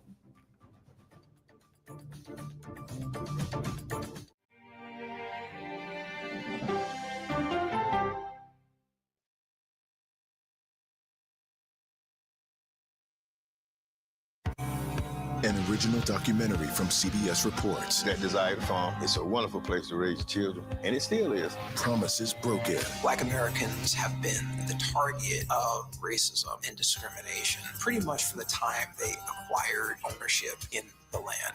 Costing black farmers hundreds of billions in generational wealth. They did everything to make sure we were run off that land. But communities are uniting to continue the fight. Collective ownership is powerful. To keep their land and their dreams alive. To watch my children play on land that we own means everything. So land is power. Most definitely. 40 Acres and a Mule, now streaming on the free CBS News app. Go to the ends of the earth. Reach for the stars. Yeah, I just took off. That kind of thing. Oh, that's pretty good. Because there's always something new under the sun on CBS Sunday morning. I can see clearly now. Clearly, CBS Mornings. Weekdays on CBS. Yeah! Tony, coming? No, I'm going to stick around for an hour. CBS Mornings Plus with Adriana Diaz and Tony DeCopel right after CBS Mornings. It's just like mornings. Plus fun. Oh, yeah, it's gonna be a bright, sunshiny day. These 7 miles of tunnels were the secret storage site for fuel for the Navy's Pacific Fleet in planes. So this is one of the tanks. Oh my gosh. What happened 20 stories below ground is a story for 60 Minutes. This thing that was a lifeline for the fleet is a threat. That's right.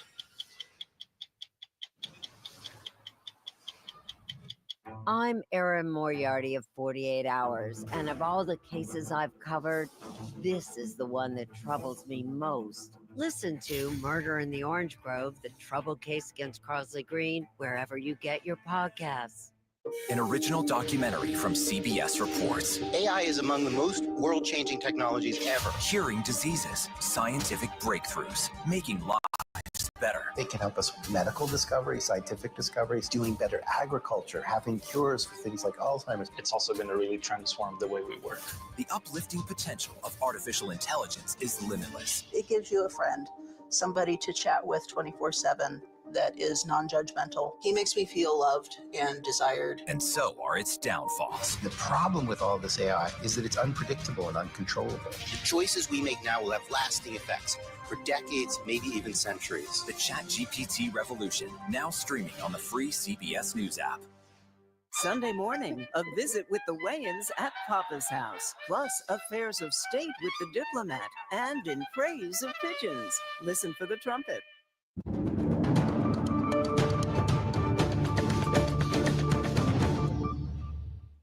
Hello, everyone, and welcome back to CBS News 24/7. I'm Lana Zach. A tsunami warning has been canceled following a 7.0 magnitude earthquake off of the state's northern coast.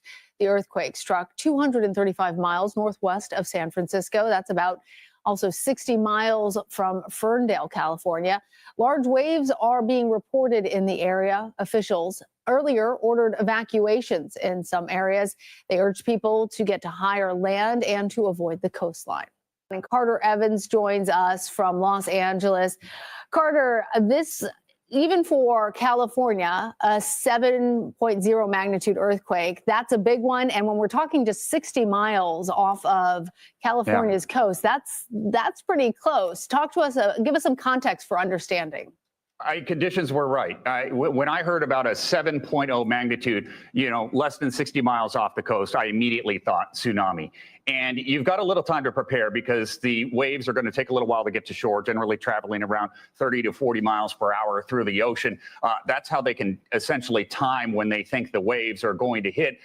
And that is ultimately probably how they were able to cancel this warning, too. The time when they expected the waves to hit based on when the earthquake struck, passed and the tsunami did not materialize. And so that is certainly good news.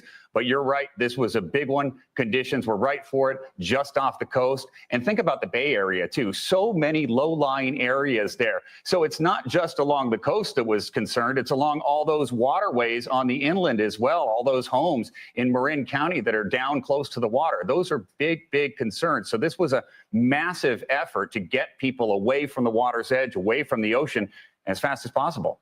Yes, and you know, Carter, it was interesting watching our colleagues over at KPIX as they were following the people who were still out on the beaches and seeing those helicopter shots. As you can see, it's right there, of people who were still out there because this happened so quickly. It was so close to land. If there was, in fact, a tsunami, we're talking about minutes, not hours.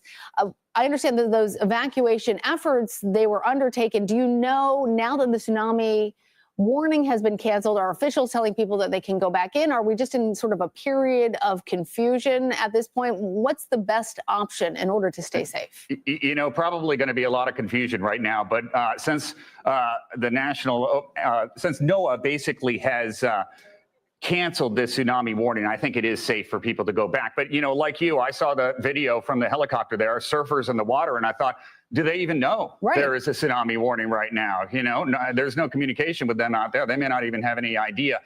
And then you do get some looky-loos that will go down to the beach and try and see if they can see it. Now, one of the clear signs that a tsunami is about to occur is often the water recedes. So it would look like an extreme low tide. And a lot of times, if people haven't been warned, that's enticing. People want to walk out. They can pick up shells and things like that. It's a strange sight to see. That did not occur, fortunately. Very, very fortunate.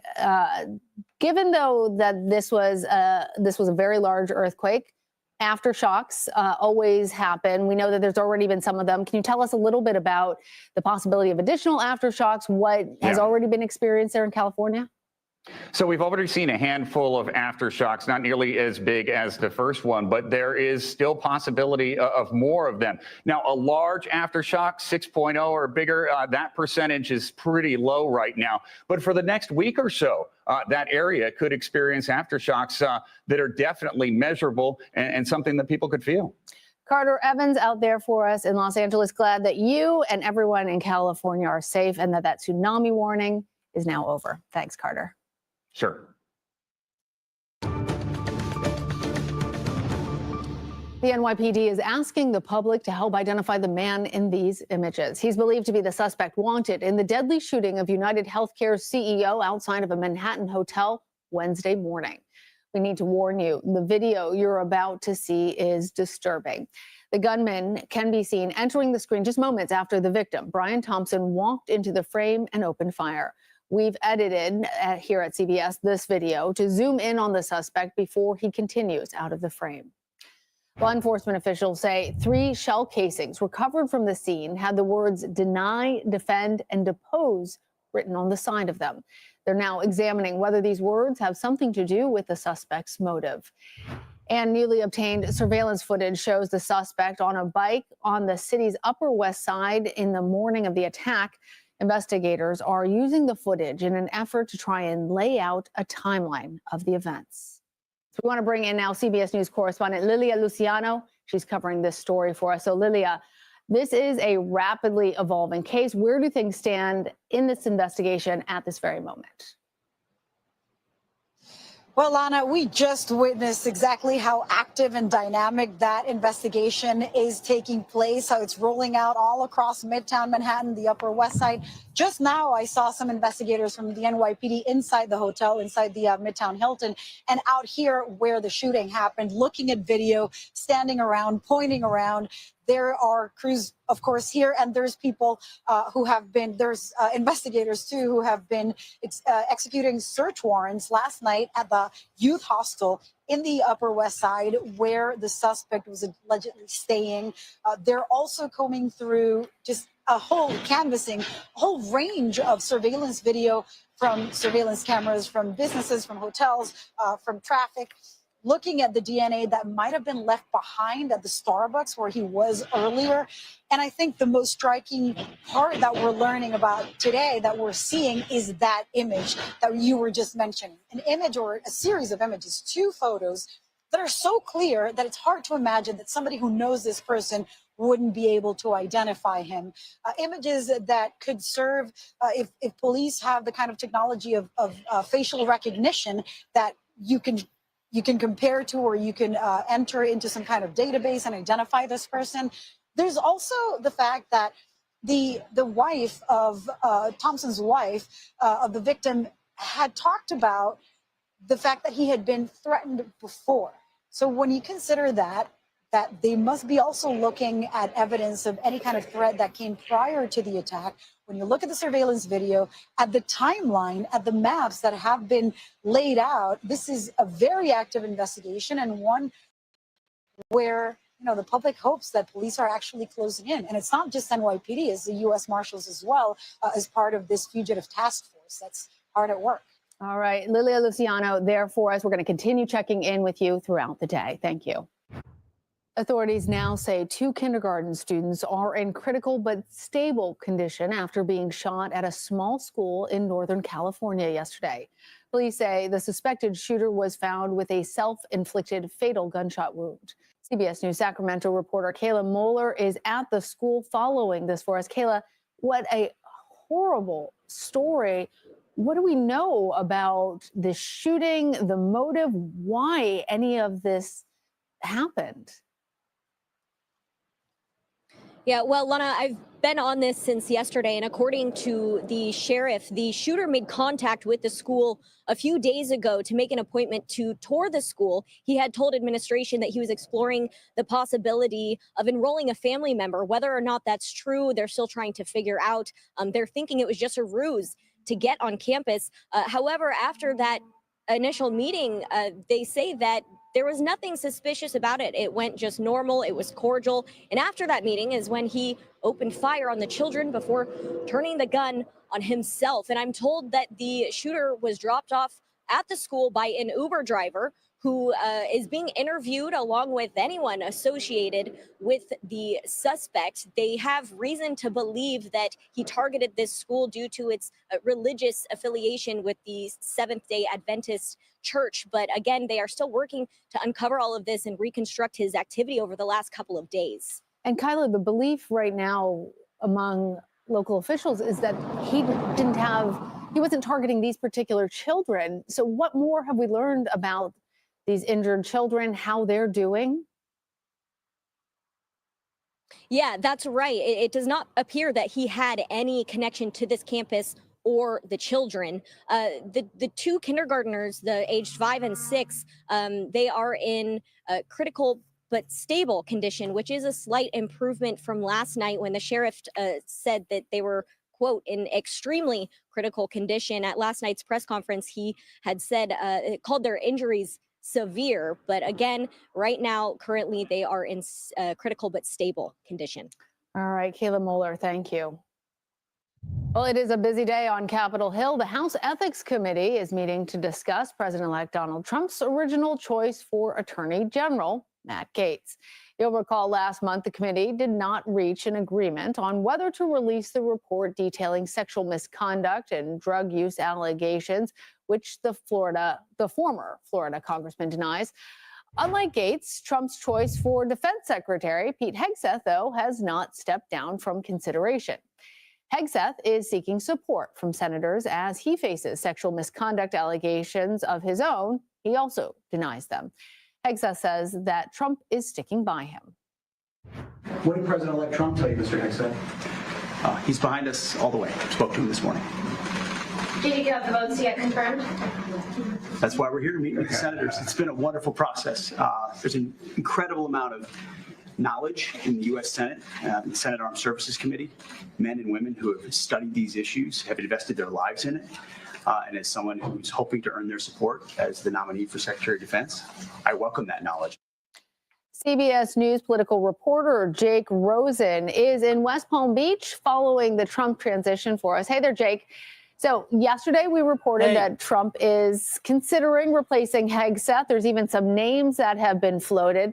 But where do things stand right now? Well, right now we know, like you just played out for your audience, that Hegseth is still on the Hill having meetings today. And both yesterday and today, he came in and told reporters right away that he had spoken to Donald Trump lately, that Trump is sticking by him, and that if there was some kind of wavering on behalf of the president-elect, that he would not be on the Hill, that he has his full support, and they told him to keep fighting on Capitol Hill. However, we do know that our colleagues at CBS News have reported that it's not just Florida Governor Ron DeSantis who's in consideration if Hegseth were to withdraw his name from consideration, that it would be potentially Iowa Senator Joni Ernst or a couple of other names who potentially floating out there to replace him. Now, we have to remember here that how quickly things happened with Matt Gaetz, that, Donald Trump never came out and officially pulled him out, that Gaetz stepped down, so things could happen quickly. But a senior Trump campaign advisor told CBS News that time is running out for Hegseth to prove himself up on Capitol Hill. And we know that Trump has also announced picks for some of his last remaining spots in his administration. Who stands out to you, Jake? Yeah, and there are really two high-profile names that he announced yesterday. It would be Kelly Loeffler, who ran for Senate in 2020 in Georgia. She's lost that race, but she's a very prominent businesswoman in the state, very influential Trump donor. She was named to lead the Small Business Administration. And Peter Navarro, who was a very controversial White House advisor during the first Trump administration, who went to jail recently and was released for contempt of Congress. He is out of prison and has been named to another Trump advisory role in the White House, advising Trump on trade and manufacturing. Those are the two high-profile names that we've seen, although we saw yesterday also that Donald Trump shifted around his top White House attorney, moving the person who was previously named to that role to help out Vivek Ramaswamy and Elon Musk on that Department of Government Efficiency project. So, Jake, now we've got most of these names all figured out, though some of these nominees have, yet to be nominees, but some of these selections have faced challenges. Some have already dropped out. How does the Trump transition team feel at this moment? Well, I think really what a lot of these nominations were to begin with was a test of kind of the loyalty of the Senate and how they're going to receive this incoming Trump administration, especially some of these senators who allies like Charlie Kirk and allies of J.D. Vance online have really called out people who voted to confirm Joe Biden's nominees, someone like Secretary Lloyd Austin, but who have not necessarily committed to supporting all of Donald Trump's picks. Joni Ernst has been targeted lately. She said today that despite meeting with Pete Hegseth yesterday, that she would not be officially endorsing him or approving him just yet. The Trump campaign does feel good about a lot of these, but as you said, for someone like Pete Hegseth, time is running out. We also know that there are more controversial picks to come. Someone like Tulsi Gabbard, who has not had her full slate of meetings on Capitol Hill. Same for Kash Patel, who would officially have to be nominated after Trump gets in office and Christopher Wray potentially is fired by Donald Trump. But there are more names to come that really will take a lot of political power from Donald Trump and a lot of political capital that he's kind of built up over the last couple of weeks to really force these nominations to either go through or, like we've seen with some picks already, to have them withdraw themselves ahead of time. Well, Senator Ernst withholding her support for Hegseth when she is one of the names in contention to replace him certainly adds another level of drama to all those things happening out there. All right, Jake, thank you so much. The president of South Korea will face an impeachment vote in the coming days over his abrupt declaration of martial law on Tuesday night. Earlier today, he replaced his defense minister as lawmakers moved to do the same with him. In the end, martial law lasted roughly 6 hours before legislators unanimously voted to overrule the president. Protesters gathered in Seoul Thursday evening to hold a candlelight vigil and demand that President Yoon Suk-yeol's resignation. It is unclear if lawmakers have the 2/3 vote actually needed, though, to impeach. Now, this comes as video showing a spokesperson for South Korea's opposition Democratic Party grappled with an armed soldier, all of that going viral. During the enactment of martial law, soldiers were blocking lawmakers from entering the country's National Assembly. The woman has since claimed that she didn't, quote, consciously grab the gun and that her only thought was to, quote, stop them. Rebel forces are continuing to make gains in Syria. They've taken the key city of Hama in the central part of the country, just days after rebels captured Aleppo in the north. Rebels posted this video of them driving through the newly controlled city. They are preparing to move south as they advance their 13-year opposition of President Bashar al-Assad. Syria's army says it is moving its forces out of Hama in anticipation of more fighting. Palestinian officials say at least 21 people are dead in Gaza after an Israeli strike hit a tent city in southern Khan Yunis. CBS News cameras were on the scene when the encampment was hit. Israeli officials say Hamas leaders were there hiding in the camp. CBS News foreign correspondent Deborah Pata has more. We, of course, need to warn you that the video you're about to see may be disturbing. A deadly night in Gaza with several strikes across the territory, including one near Khan Yunis, caught on camera by CBS News. That massive Israeli strike which ripped through the sprawling Al-Mawasi tented camp, a designated humanitarian zone. Terrified screams filled the night sky as tents were set ablaze, and Palestinians who have been sheltering here brought bucket after bucket of sand as they battled to extinguish the flames. Israel says it was targeting Hamas militants hiding here and that they took numerous steps to avoid harming civilians. But among the bodies rushed to a nearby morgue were children. Nearly every one of Gaza's 2.3 million Palestinians has been displaced multiple times, particularly in the north.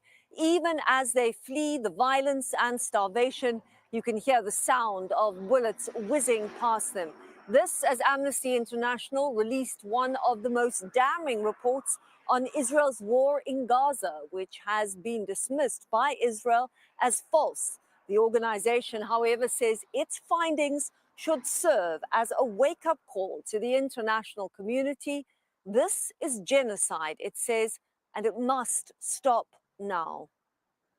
Back to you. All right, thanks to Deborah Pata. Well, we're going to take a short break. Stay with us. You're watching CBS News 24/7.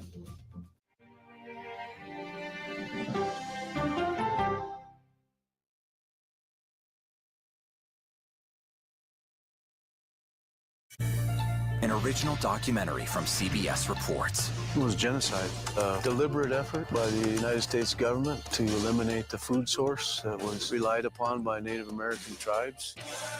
American bison were slaughtered and Native Americans displaced. And that's how tribes were subjugated to reservations, and our lands were taken. But now, through conservation efforts at Yellowstone, Buffalo provided everything that we needed. Now they need help. a herd grows. We need to step up and help them. And a culture is reborn. When the buffalo return and come back, that's when our tribe will begin to heal. Yellowstone Bison Revival, now streaming on the free CBS News app. Oh, wow. Look at this. Let 60 Minutes take you on a private tour of the National Archives. So there may be treasures like this buried in boxes. Historical secrets from America's past. This is original from 1778?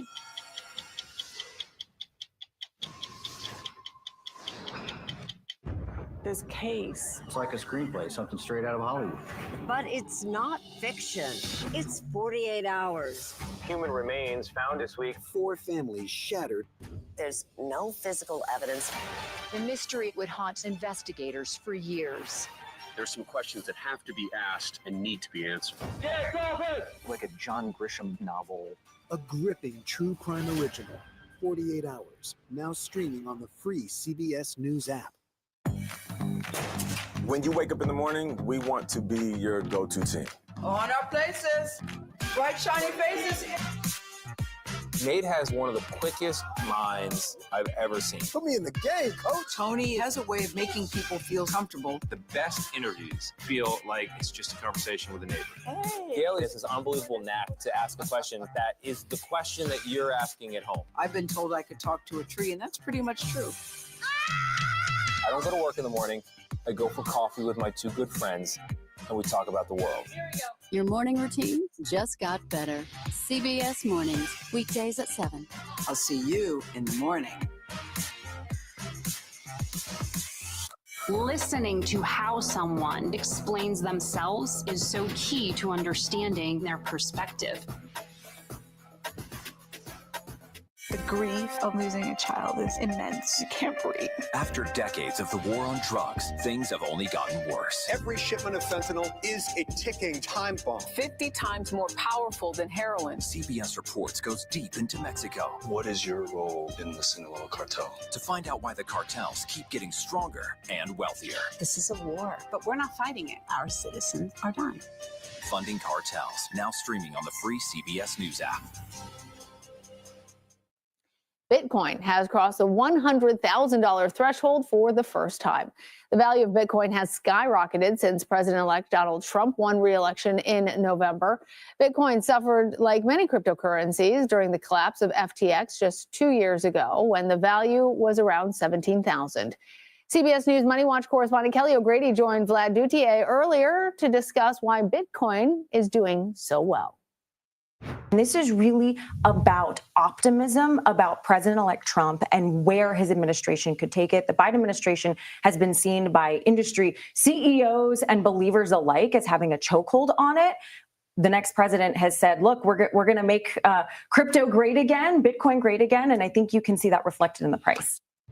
After Bitcoin crossed the 100,000 threshold, President-elect Trump posted this on his Truth Social account, saying in part, "Congratulations, Bitcoiners.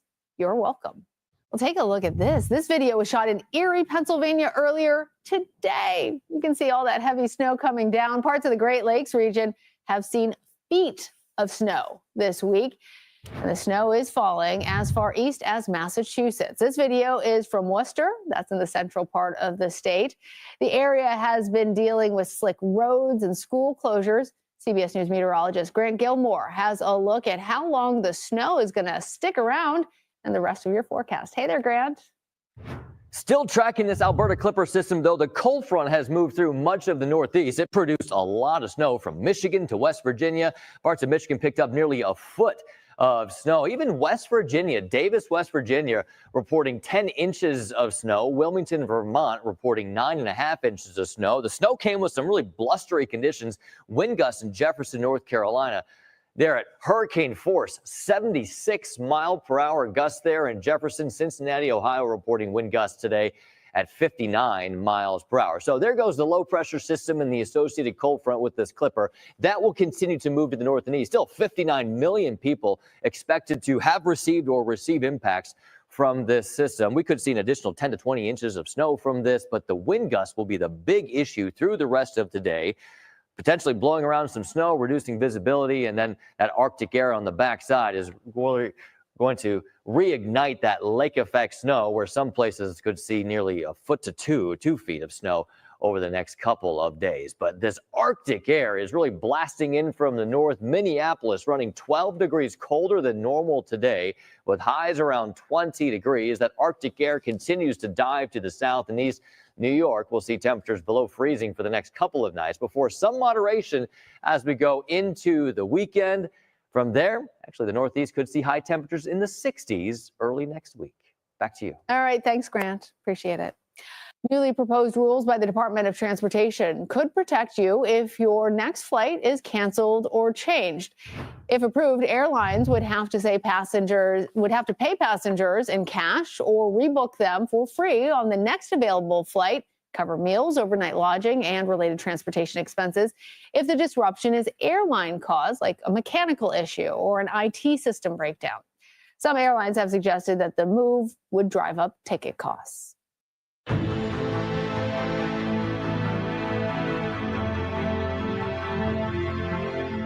NASA's administrator announced today that the agency's plans to return astronauts to the moon have been delayed for spacecraft improvements.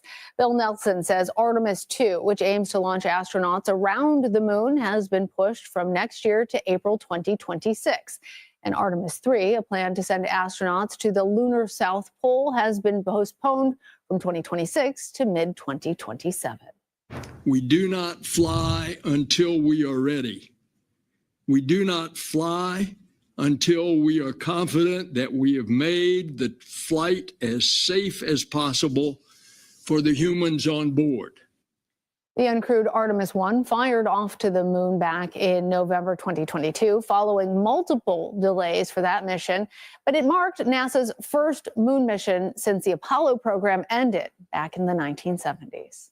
Well, we're going to take a short break. Stay with us. You're watching CBS News 24/7.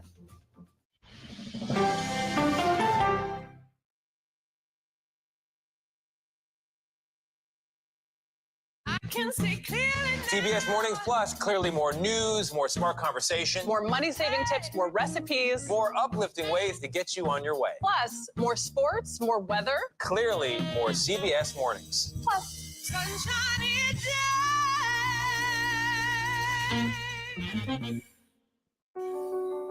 Washington is the seat of power. National security, foreign policy, global economics, every story comes through Washington in some way.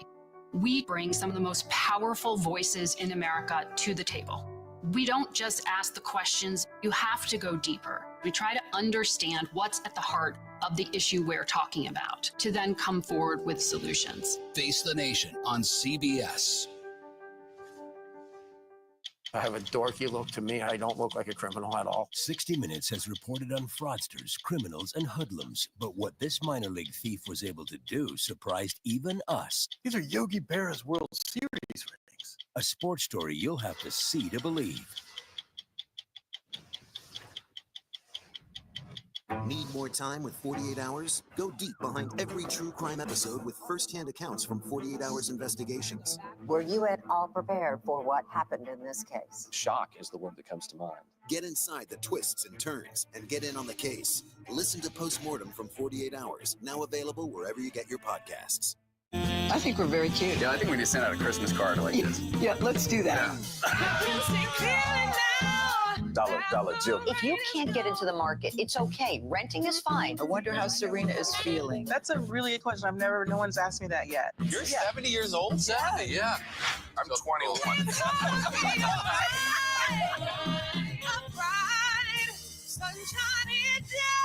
see you 7 o'clock sharp. Sunday morning, the Music Man, T-Bone Burnett, plus Ted Danson and Martha Stewart with Just the Recipe. Listen for the trumpet. I report from a lot of war zones, but I don't really take the same risks. He's one of the bravest war correspondents 60 Minutes has ever met. But it's his relationship with his mother that you will remember. Plus, the robots making marble masterpieces in Italy. As a kid growing up in Chicago, there was one horror movie I was too scared to watch. It was called Candyman. But did you know that the movie Candyman was partly inspired by an actual murder? Listen to Candyman, the true story behind the bathroom mirror murder, wherever you get your podcasts. The CBS News original 60 Minutes opens its archives. Pretty loose for a Friday night. Yeah, well, I mean, it's not my first show. With moments you haven't heard before. It's almost more fun that way when you have something to prove. Listen to 60 Minutes, a second look, wherever you get your podcasts. On Face the Nation, you try to separate the noise from the news. You need to be able to have an actual conversation.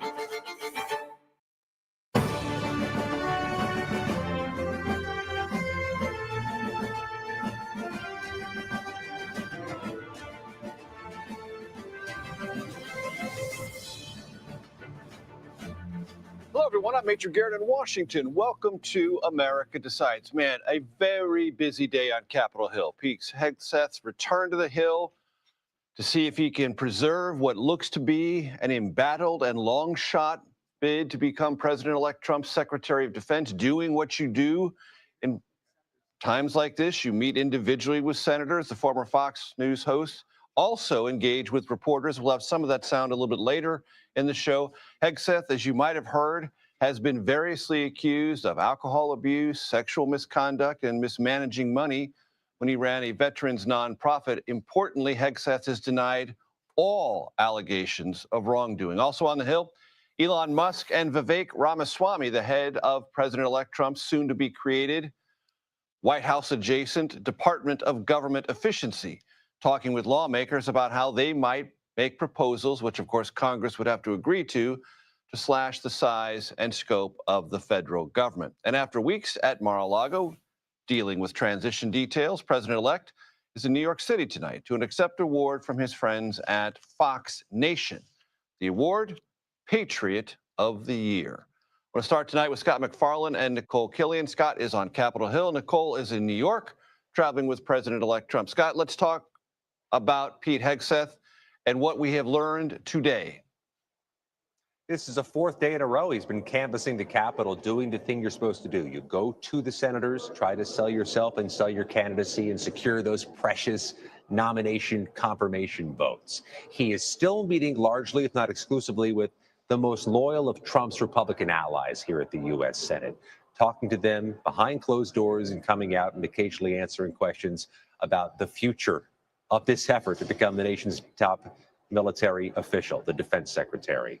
We asked Pete Hegseth if he thinks he's gaining ground or losing ground. He didn't want to answer that question.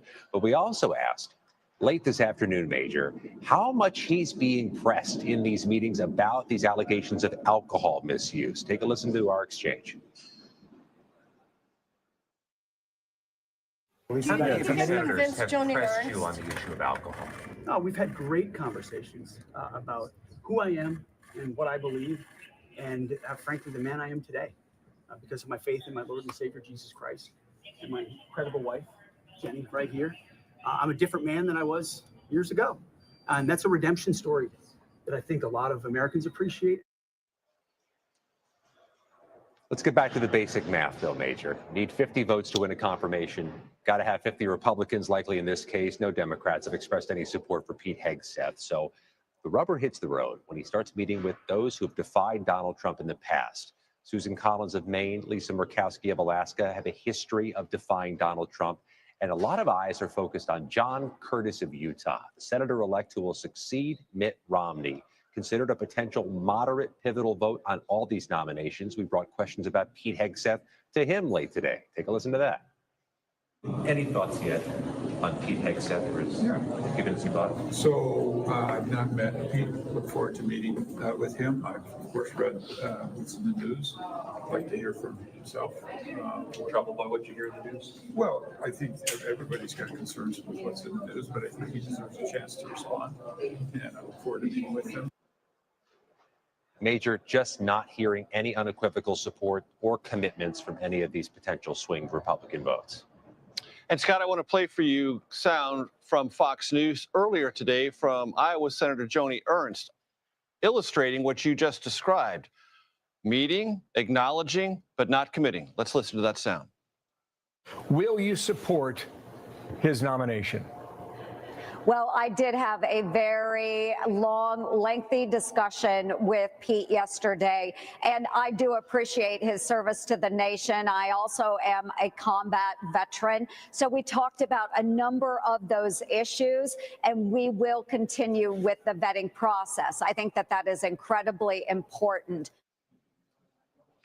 It's not a kiss of death, Scott, but we will continue with the vetting process is not exactly a thumbs up.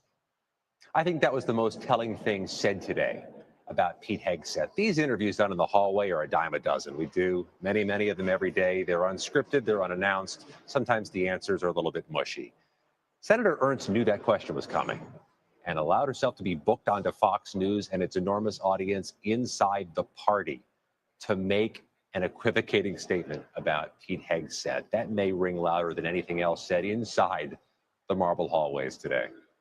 Nicole, I want to bring you into this conversation from the perspective, as best you can gather it, from the Trump transition about Pete Hegseth's prospects and where President-elect Trump stands in relationship to those prospects and his advocacy. Well, I think they're certainly taking a wait-and-see approach. I mean, obviously also being on the Hill earlier this weekend, talking almost daily with Pete Hegseth. You know, he told me that he speaks to the president-elect pretty regularly and said that he spoke with him most recently and that the president-elect encouraged him to keep going, that he was behind him. That being said, we also have reporting that his team is looking at other alternatives, whether that is Florida Governor Ron DeSantis or others. Joni Ernst's name, for that matter, has been floated as well, although when I asked her yesterday whether or not she was under consideration, she said strictly Mr. Hegseth is the nominee. So there are a lot of moving parts here. I mean, I think as we all know, this always comes down to a numbers game. part of the reason why we saw Matt Gaetz drop out from being the Attorney General designate was he just didn't have the votes. So as Pete Hegseth is up there on Capitol Hill meeting with senator after senator, they're trying to get a read on whether or not those votes are there. The president-elect very much interested in whether those votes are there. And I think ultimately that will determine whether Hegseth stays in or goes. And Nicole, is it your sense that the Trump transition is going to let Hegseth fight this out largely on his terms and according to his strategy and his own advocacy, meaning the president-elect is not going to use, at least he hasn't yet, and may not use his megaphone to advocate for senators to get in line? Yeah, well, again, I think we'll have to wait and see, but certainly Hegseth has made clear that he is not backing down, that he is a fighter, that he is a warrior, and he's going to ride this out as long as he can. So again, we'll have to see how far that goes in terms of swaying any potential senators. I can say time and again, when I have asked him and his team whether or not they have the votes, they will not say.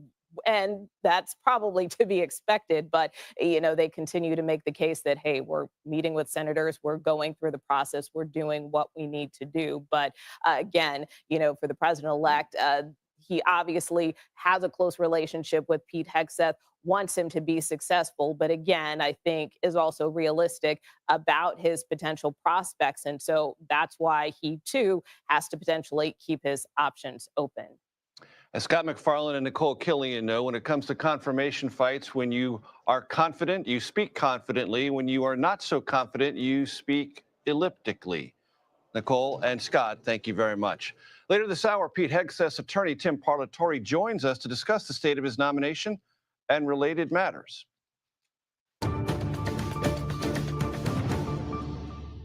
In addition to politics, we are following new developments in the gunning down of United Healthcare CEO in Midtown Manhattan yesterday morning. Newly released surveillance photos show the person police say they want to question.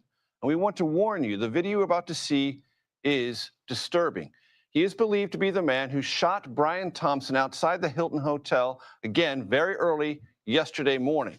We are also learning that the words deny, defend, and depose were found written carefully on a live round and a shell casing that police discovered at the scene. Anna Schechter has been following every development in this story for CBS News. She, of course, is our senior coordinating producer for crime and public safety. Anna, catch us up on the latest. Well, the latest is we have details on the murder weapon. It's a B&T Station 6 gun. You saw there in the video, it's an unusual looking gun. It's got a very long barrel there. And in that video, you see him have to kind of cock the gun before each time he fired. He fired multiple rounds, seemingly in cold blood, stayed calm throughout. So that's interesting about the gun. And we know that investigators have been up in Connecticut last night looking for the place of purchase. So that's new details that CBS News can report. We also know that the man that we see in those photos taken at a hostel where you see his face, you see him smiling in one of the photos you showed during the introduction, that person who is wanted for questioning checked into that hostel with a fake New Jersey ID, and investigators believe it's just a made-up name. It's not an ID for anybody else. They didn't get any hits on that name, and that he likely paid in cash to cover his tracks. So we're starting to really piece together a picture, but we are now coming up on 36 hours after this murder. And so as time progresses, investigators are getting more and more anxious. They want to solve this thing. And New Yorkers, meanwhile, are staying pretty cool, going about business as usual. But 36 hours, I think a lot of people thought that we would at least have a name by now. Major? And what do we know about the person that police want to speak to's departure from the murder scene? Well, it's a great question. You see in the video him calmly cross the street. He went around back behind an alley and picked up a bicycle, rode north into Central Park, and that actually created some problems because there aren't as many cameras in Central Park. But within a few hours, investigators were going to businesses along Central Park West and on West 85th Street. The owner of the building on that corner had a Google camera, surveillance camera, attached to the side of the building, and you clearly see the shooter riding a bicycle without the backpack moving west. And that is the last known image that we have of the shooter. So we are following our reporting that investigators have been looking north of the city, outside the city. We know they stopped Long Island Railroad trains last night. They cased at least one New York City area airport, and they came up with nothing. And that's what we know so far. And the manhunt, quite obviously, continues. Anna Schechter, thank you very much for all of those important and breaking details. On Capitol Hill, Republicans will, as you have probably heard, control both chambers of Congress, but their House majority, as you've also probably heard, is going to be very, very thin, almost historically thin. Question, how will this impact House Speaker Mike Johnson's legislative ambitions? Next, our congressional reporter panel weighs in. You're watching America Decides.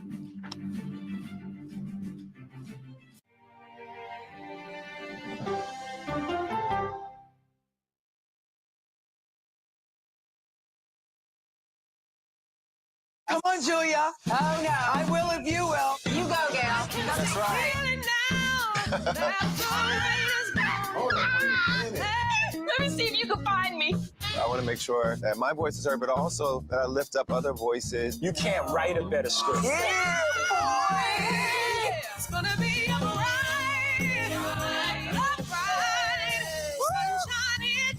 We'll see you 7 o'clock sharp. How fast do you think you were going? 195 miles an hour. This is incredible. How close did you actually come to being killed? That close. Is this brain surgery without a knife? It is. What risk do these children pose to Russia? I'm not sure the world is prepared for this change. Definitely not. Who's the best coach in college football today? Let me see a mirror. It's time for the CBS News original, 60 Minutes, Sundays on CBS and streaming on Paramount Plus. Go to the ends of the earth Right now. We got something crazy. and reach for the stars. Here we are. Time. Yes, it's my comeback. Hey, this is pretty fun. But wait, there's more. Experience thought-provoking, Welcome to the idea of being a human being. innovative, and truly original reporting. Look through a telescope and go, wow. Because there's always something new under the sun on CBS Sunday morning. I'm a voracious consumer of information and constantly curious. I want to know the basic facts of every issue and to press into the heart of the matter. Information is the currency of democracy, and that's what we bring to the table every Sunday. When you need your sports news all the time, We've got breaking news to bring to you. CBS Sports HQ gives you a snapshot of all the sports that matter to you. Big news coming out of the NFL. A lot of movement in the rankings this week. With highlights What a finish at the final round of play. and in-depth analysis. Can they three-peat? Tony Romo joins the conversation. What can you say about this game? When you need your sports in a snap, We're bringing you that breaking news right here on HQ. find it on CBS Sports HQ. Streaming free anywhere you are. At this moment, terrorists could be plotting another attack. 9/11 triggered a counter-terrorist system that included a secret database. This person needs a closer look. A growing list of nearly 2 million people, including some Americans who say they're innocent. For 1 hour flight, I have to spend 6 hours to go and come back. CBS Reports explores the system, the people responsible for it, and those pushing for change. I'm not fighting against them. I'm fighting for them to do the right thing. The Watch List, now streaming on the free CBS News app. A CBS News investigation. People looking for love, finding their life savings gone, This could happen to anybody. and sometimes losing their lives. Anything for love. Now streaming on the free CBS News app. Welcome back. It's great to have you with us. Republicans have said with some frequency that November's election gave President-elect Trump a mandate, but could their small House majority hamper that legislative agenda?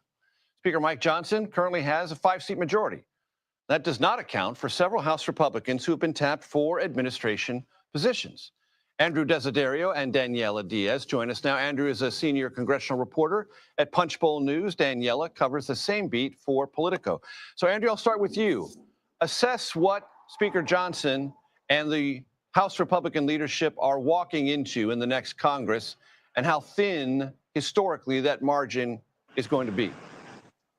Yeah, it's going to be razor thin. I think the thing to think about first is the fact that Donald Trump has picked so many sitting House members for both his cabinet as well as, in the case of Congressman Mike Waltz, a White House staff position, being National Security Advisor, which is not subject to Senate confirmation, of course, but still he has to at some point vacate that House seat. And by the time those special elections all play out, it's going to be a few months before those seats are filled. Yes, they will be filled with Republicans because those are, in almost all of those cases, red, very red districts, but it's going to take a while. So for at least the first couple of months, when Republicans have some pretty ambitious agenda items on their plate, it's going to be really difficult to get really anything through the House of Representatives in particular.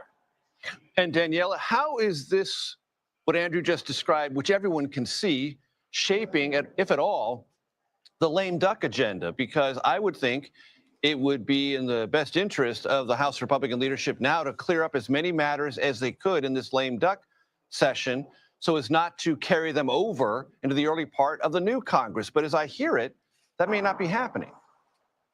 That's exactly correct. I mean, you think that Speaker Johnson would be putting legislation on the floor and trying to move things quickly, and that's just not the case. But remember, this is also a small majority. He really is dealing with just 2 seats, really, that he can play with right now. Next Congress, it'll be even less. So Speaker Johnson is aware that he really, really will have to work with all the factions of the conference to be able to move any legislation. And just adding to what Andrew excellently put, I believe there's going to be a lot of legislation moving early January, before January 20th, when those members are, appointed to their seats, whether they're confirmed or not. Mike Waltz, Stefanik. That is what we're going to expect from Speaker Mike Johnson, considering that he will have those seats filled at that moment. And after that, it's going to be really taxing for him to move any legislation. Right. So January 3rd to January 20th could be a very active period for the House Republican majority. I want to play you both some sound from a hearing on Capitol Hill today about continued U.S. Secret Service reckoning with the assassination attempt on then-candidate Trump's life in Butler, Pennsylvania, and this sort of explosive exchange between Pat Fallon, member of Congress, Republican from Texas, later and the on acting U.S. Secret Service Director, Let's Talk Live. Ronald Rowe. Let's listen. Edward Joseph Kitchen, Edward Joseph Gospel Hour, Edward Joseph Blessings Giveaway 2024 will come to something wonderful. I love you with the love of Christ, and there's absolutely nothing you can do about it. People mask up and be safe. And again, people, I'm not asking you that. I'm asking you. we're just going to continue to monitor it. But I think once the traffic dies down, then I'll go home and I'll go live and I'll do part 2 on tonight.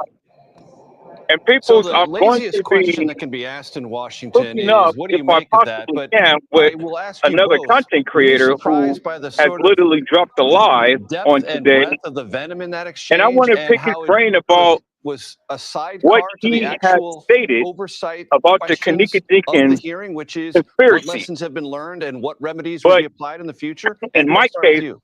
it's the Kanika Yeah, look, Jenkins I think it's a reflection of the anger that inconsistency. members on both sides of the aisle have felt And in the so months since the first that will be assassination a attempt wonderful live against that Donald you Trump guys in may want Butler, to turn into. Pennsylvania, as well So as I've already the assassination attempt on his golf course have in one Palm of Beach. Of course, that was more recently. I will my say channel that something the acting director mentioned, I think, resonates with a lot of supporters members up to here, which is contact him that he wants to put the secret back in see if Secret we can Service. go In other ahead and words, hook up he and doesn't do a want live. this to be an agency that people are talking about all the time. And that's an So understandable all right, desire, people, obviously, but I'm out of given here, sort of the and if the magnitude of Lord what says the happened same, I'll be and back later how, on tonight. again, members in both God parties bless are you all. searching for answers about this, Thank you for it watching. shouldn't be surprising that we're talking about the Secret Service like this and that they're being